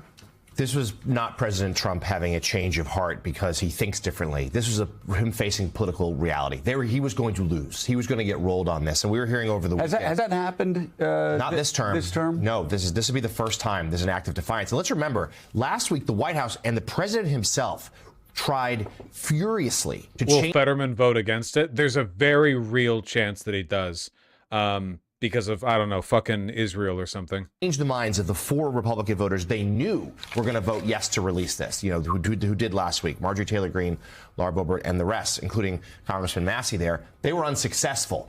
And they then recognized that over the weekend it was picking up steam. And I think the congressman is right. That this was going to be a deluge. Now that the yes was going to happen, all these Republicans suddenly had the freedom to also jump on board, vote yes. And Trump was going to look really weak, beaten by his own party like this. So that's why the sudden about-face last night after his return from Mar-a-Lago this weekend. And Jim Van Dyke, this follows up on what you wrote about yesterday, and that is this MAGA split. And the fact that it's quite significant, whether you're talking about the Epstein files, whether you're talking about Gaza, whether you're talking about, again, really surprisingly last week, Donald Trump saying, yeah, we need foreign workers. We got to have foreign workers. I mean, the split was wide and growing. And then, of course, the Tucker Carlson dust up, also splitting the MAGA movement in half. Yeah, I mean, 6 months ago, if you thought about MAGA, it was by far and away the most ascendant, powerful part of the media ecosystem. And it really is a metastasizing hot mess right now. Almost all the leading figures. It can never, ever, ever work in the long run because you cannot simultaneously govern, but also lead this movement of retards around with the jangling keys. You can't do both. You can't orofarm for anti-empirical populists while also running a government. It's just not possible. The things you need to do to run the government and get the good outcomes that people are looking for are the exact opposite. You can't have both. Even if from the corpse of the MAGA movement, a new double MAGA movement emerges where they say that, you know, Trump was Jewish and we need Nick Fuentes as president or whatever, the same thing would happen. It would happen right over again. In MAGA that have big followings on YouTube, podcasts, online, are at war with each other. They're at war over things like anti-Semitism, nativism, misogynism, racism. They're trying to play out their rivalries in public. They're trying to bury their enemies within MAGA. And you're starting to see real substantive splits with Donald Trump. And where this matters, it really is over America First purity. There are a lot of activists who love Donald Trump who think it's crazy that we spend this much time bombing ships on the shores of Venezuela when you have prices going up for working class Americans. And remember, Trump won as the champion of that working class. The truth is he's a creature of the upperest of the upper class, right? He loves to hang out with moguls and rich people and CEOs and gild the office and take his golden bar from the Swiss as they try to get their tariffs lowered. And this is starting to cause real angst. And it might not topple Trump. The split started back with Jan 6. Arguably, Charlottesville is the true origin. I think Charlottesville is actually a pretty good point to trace it to, because Charlottesville was like the line between regular Republicans and the freaks who are like, yes, finally, Trump's in power, white power, yeah. And Trump responded by half and halving it. He didn't decisively favor the Nazis there, but he also didn't really condemn them, which means that this Frankenstein movement continued. Regular conservatives who are racist and so on, sure, but for the most part, they just want the country to operate well, good jobs, economy, whatever, and the freaks who are out here exclusively to see minorities suffer. And because he was unable to make a choice there or to stamp down on the Charlottesville Nazis, you know, they've persisted. And they continue to persist because they're his loudest loyalists. They're his sycophants. And now we've reached a point where you've run out of regular Republicans. There are no longer any regular people in government, you know? In the cabinet, none were appointed, and in Congress they've all been basically bullied into being these like vice signaling freaks, because otherwise they'd be, you know, targeted by Trump on social media. They'd lose their seat in re-election. That's all they've got. The Epstein thing, it's one of the, like, how could you possibly be against voting for it, right? Like, sometimes these things you can squint and you can understand both sides. On this one, you can't. You're going to be what? You're going to be for pedophiles and anti-sex trafficking and sexual exploitation of women and young women. That's kind of a nutty place to be in American politics or morally. I mean, look at these 4 bullet points right here, Jonathan Lemire. If you get, let's find the 2 most MAGA-ish people out there, Marjorie Taylor Greene and Steve Bannon. Every one of these things, they want the Epstein files released. They have said it from the very beginning.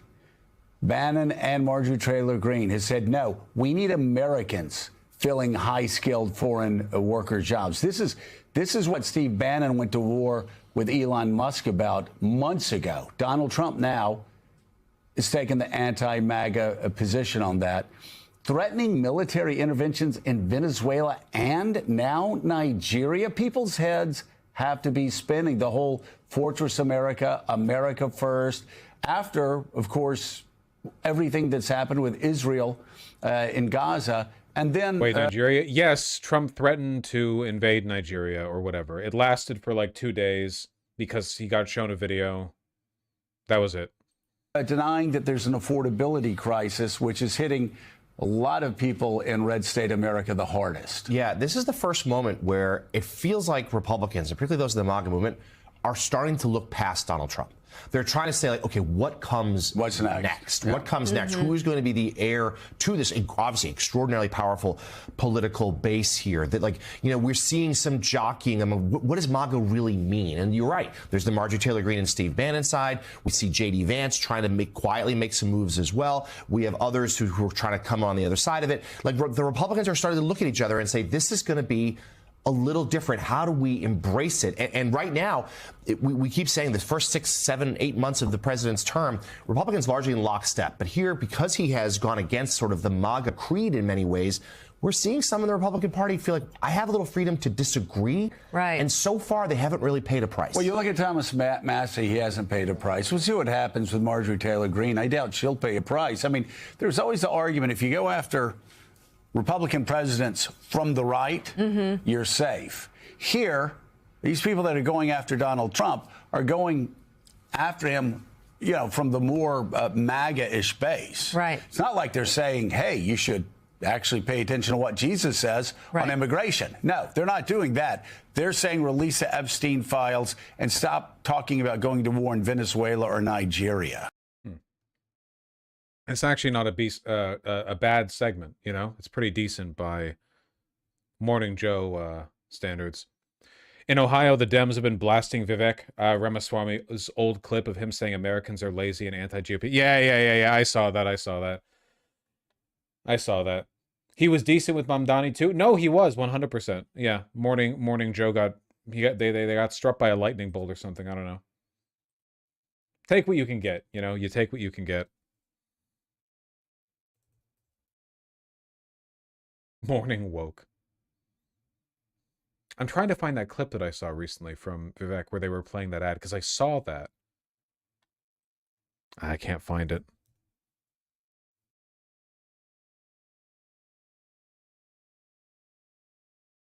No, I can't find it. I'm not going to find it either. No shot. No. Well, whatever the case may be, I don't know.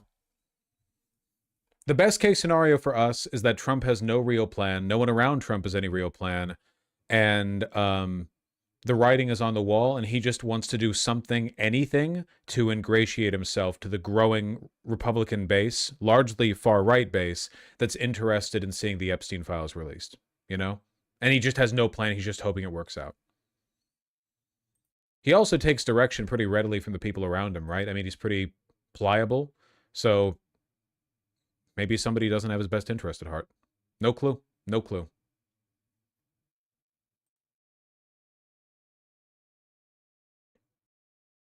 Conspiracy theory, Bannon and others have relied on the Epstein files this whole time to oust Trump.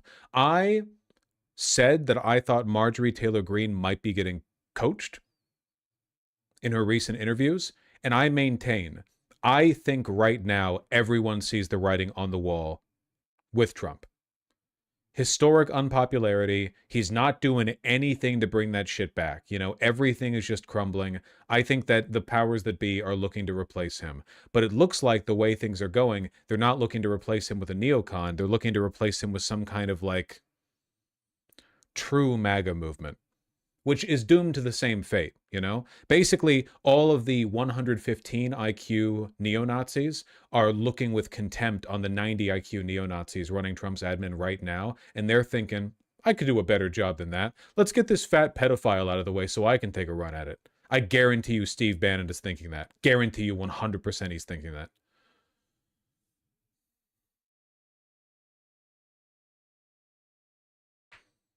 Do you think they'll impeach him? No.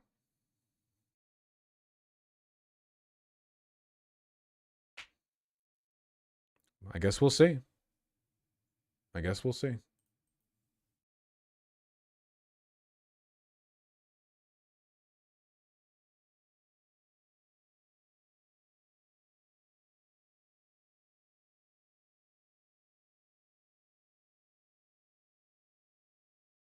Interesting things are happening in Bangladesh. Yeah, a couple of interesting things that I haven't covered today are happening, like the protests in Mexico. But unfortunately, I'd spent way too long talking about fucking birth rates. I have to go. I mean, tomorrow, I'm here tomorrow, obviously. Tomorrow is the day that the Epstein vote is held, so we're going to see how that one goes. Whew. Classic birth rate mistake. Oh, yeah, for sure. Happens to the best of us, 100%. 100%, yeah. Holy shit already? Yeah, Mike Johnson fast-tracked it. Who knows why? Maybe he's sick of Trump, too.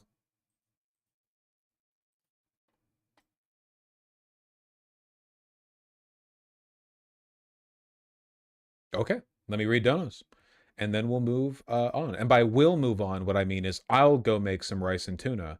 And you guys will wash the dishes, because you've been putting that off for a while now, folks. You've been putting it off for a while, and, you know, I think there's a whole cup full of utensils you never filled with water, so the water hasn't actually been softening all the grime on the prongs of the fork. So you're going to scrub it with a sponge, and it's going to stay there. I mean, you should give it a soak. Okay? Make like a Mormon and soak. All right, let's read. The Ghostmaker, thank you for the $10. I'm God. Legitbox, thank you for the $5. Really appreciate that. I blame you for getting our whole dev team addicted to The Farmer Was Replaced. After yesterday's stream, everyone's now sleep deprived and dead. Yeah, I still haven't figured out polyculture. Don't spoil the answer for me, or one of the many possible answers. Don't. I love Duckies and Sintis. Thank you for the $5 both. Really appreciate that. It's quality slop. You only like it because it's good. That's how I feel about most games I play. Stack Underflow and Leafar. Thank you for the $5 both. By the way, have you seen the Metroid 4 drama and people saying the game is ruined because they added a tutorial NPC that's too Hollywood for people, I guess? Okay. In fairness, why the fuck would a Metroid Prime game have a voice tutorial NPC? That's insane. Like, stylistically, Metroid Prime is unique for its lonely, quiet, isolated atmosphere. At least until they fucked it in Metroid Prime 3, but most of it was still relatively quiet. But there's a reason why Metroid Prime and Metroid Prime 2 are so well respected, you know? Do we really think gamers are that dumb, man? Nintendo's been losing touch for a while. I don't know. Is it even them running this? Not at Alpaca, thank you for the $5. So right about stagnation plus keeping the brain plastic. Getting psychiatric help for this executive dysfunction and anhedonia, so I'll stop stagnating. Good. Work on improving yourself. I'm very happy to hear you're doing that.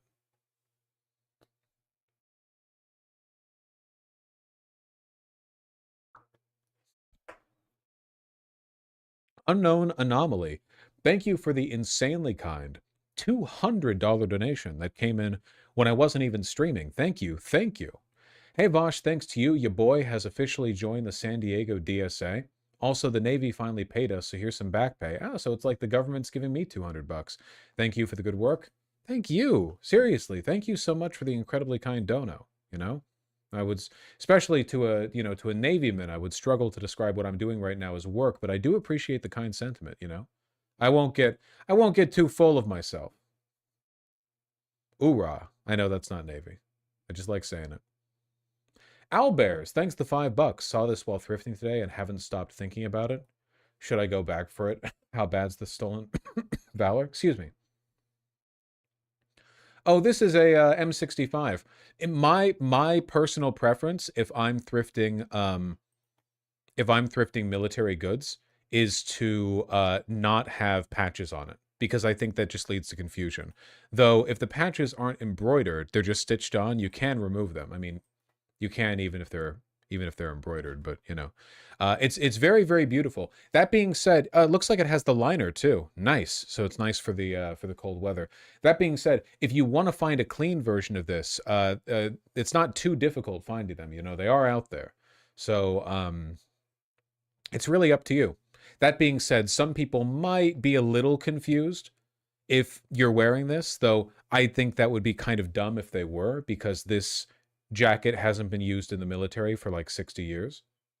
So, like, unless you're 90 years old, I don't think people are going to assume that it's you, Excuse me. That being said, they're very high quality garments. Rhaegar99, thank you for the very kind $5. Sounds like you have 3 wishes since you helped get Katie Wilson elected. How about blanketing suburbs with bollards and making gas $13 a gallon? I'll see what I have left in my wish pot after I'm done annexing Bellevue. Zora Sapphire, thanks to $5. I bet Prime 4 is a good game on its own, like Breath of the Wild. The problem will have been them calling it Metroid Prime. Yeah, but like, man, don't we deserve something too? I love the Metroid Prime games. It's just so stupid. I don't like just putting tutorializing mechanics in one of those games. It's just so antithetical to the point. I don't get it.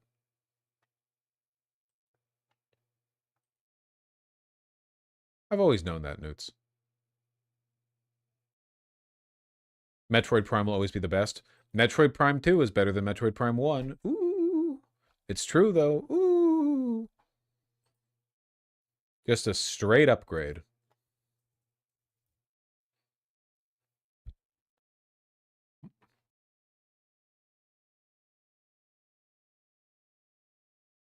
If Samus isn't 7 feet tall, burn everything to the ground. I'm still pissed off that the, like, canon Zero Suit Samus is like this waifish little Barbie, as opposed to the original art of her. I understand that's been, like, a thing for a long time, but I'm still frustrated by it. All I want to do is to see Samus turn into a giant woman. Ah. Matt Montoya Music, thank you for the $5. Strongly agree about reading. In the past 6 months, I've stopped watching any reels and have been reading novels/classics, and it's been life-changing. Have you noticed yourself becoming a little bit more, I don't know, verbose, erudite? Do you find it easier to communicate? I imagine you would, You're learning lots of new shit. Theronis, thank you for the $2. Wandering Robot Studio, Sonic Belmont, and Martin Gingrich, thank you for the $5 all. I really, really appreciate that. Thank you.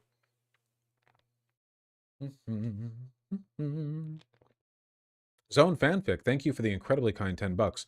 If there's anything MAGA has shown me, it's liberalism/neoliberalism can be easily exploited under an aristocracy, autocracy, which is basically just a republic without the democracy part. That was a lot of buzzwords. Keywords, I should say. Buzzwords implies they're meaningless. It's all neoliberal. The economic superstructure is neoliberal. It remains neoliberal. it would take a Herculean effort to dislodge that, you know? Fascism hasn't succeeded in undoing capitalism before. It couldn't this time either. Ooh, nice, still alive. Good get.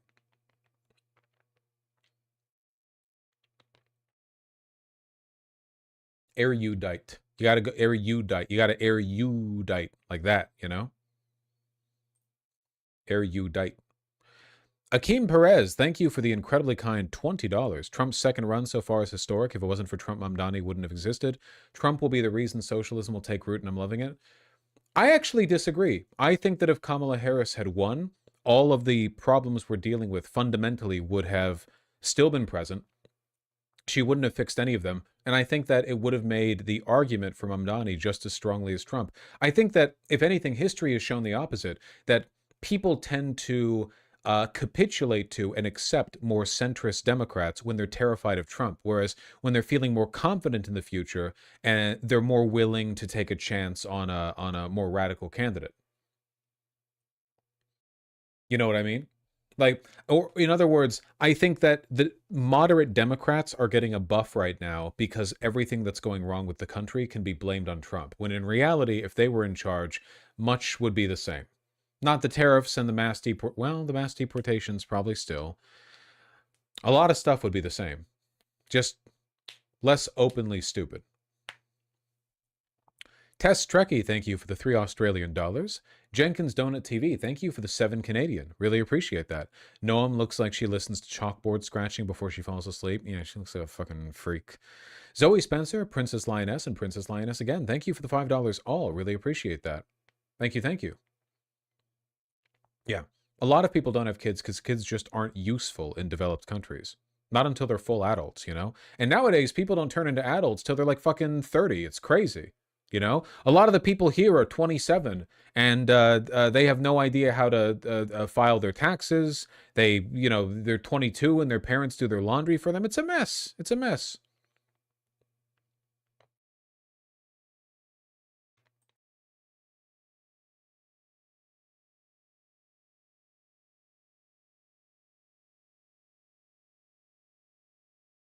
Have you seen the resumes these kids got? I'm fire, for real, no cap. Yeah, I've seen it. At least it's not AI. CJ Memory Suit and Princess Lioness, thank you for the $2 all. Really appreciate that. Mikael Gelfand, thank you for the $20. Kids don't get limb lengthening surgery. It's cool to be short or however tall you are. Yeah, look, that's a pretty rough surgery. I'm not anti-cosmetic surgery, but that's a really rough one. That's a difficult one. That's not like hair plugs or whatever. For the most part, I'm pretty laissez-faire about it, but like, if you're mentally ill enough that you want to get limb lengthening surgery at 6'2", come on, like, come on, man. Jesus Christ. That's like getting lipo when you can visibly see your abdominal muscles. Like, you have to, you're being crazy. They should ban the surgery. Well, they don't do it here in the States, right? They do it in like China or something. Alexander Stanford, thank you for the 50 Egyptian pounds. I've heard many good recommendations for Dispatch, but I just don't know if it's my type of game, you know? Archive, thank you for the $10. It's not just the tutorial. It's also the MCU Ask Dialogue in Metroid Prime 4. It's not just the tutorial. Yeah, I might not even get it then. I don't know. To me, I'm very rarely taken in by immersion. Immersion is not a reason I play games. It's just not. But Metroid Prime games are the rare example. Metroid Prime games, at least 1 and 2, have been so good at like, I've got the earbuds in.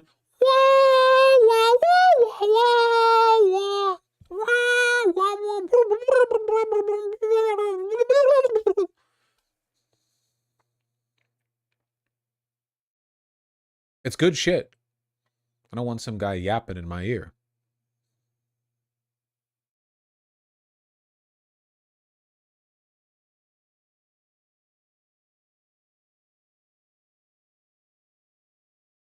What about RDR2? I don't like Rockstar games.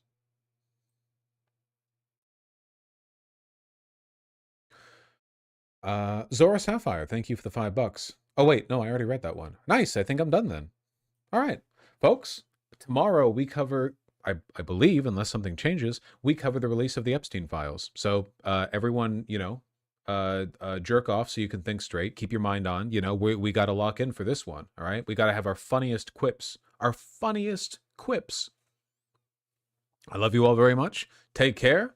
I'm gonna go get some rice because I'm hungry. Peace.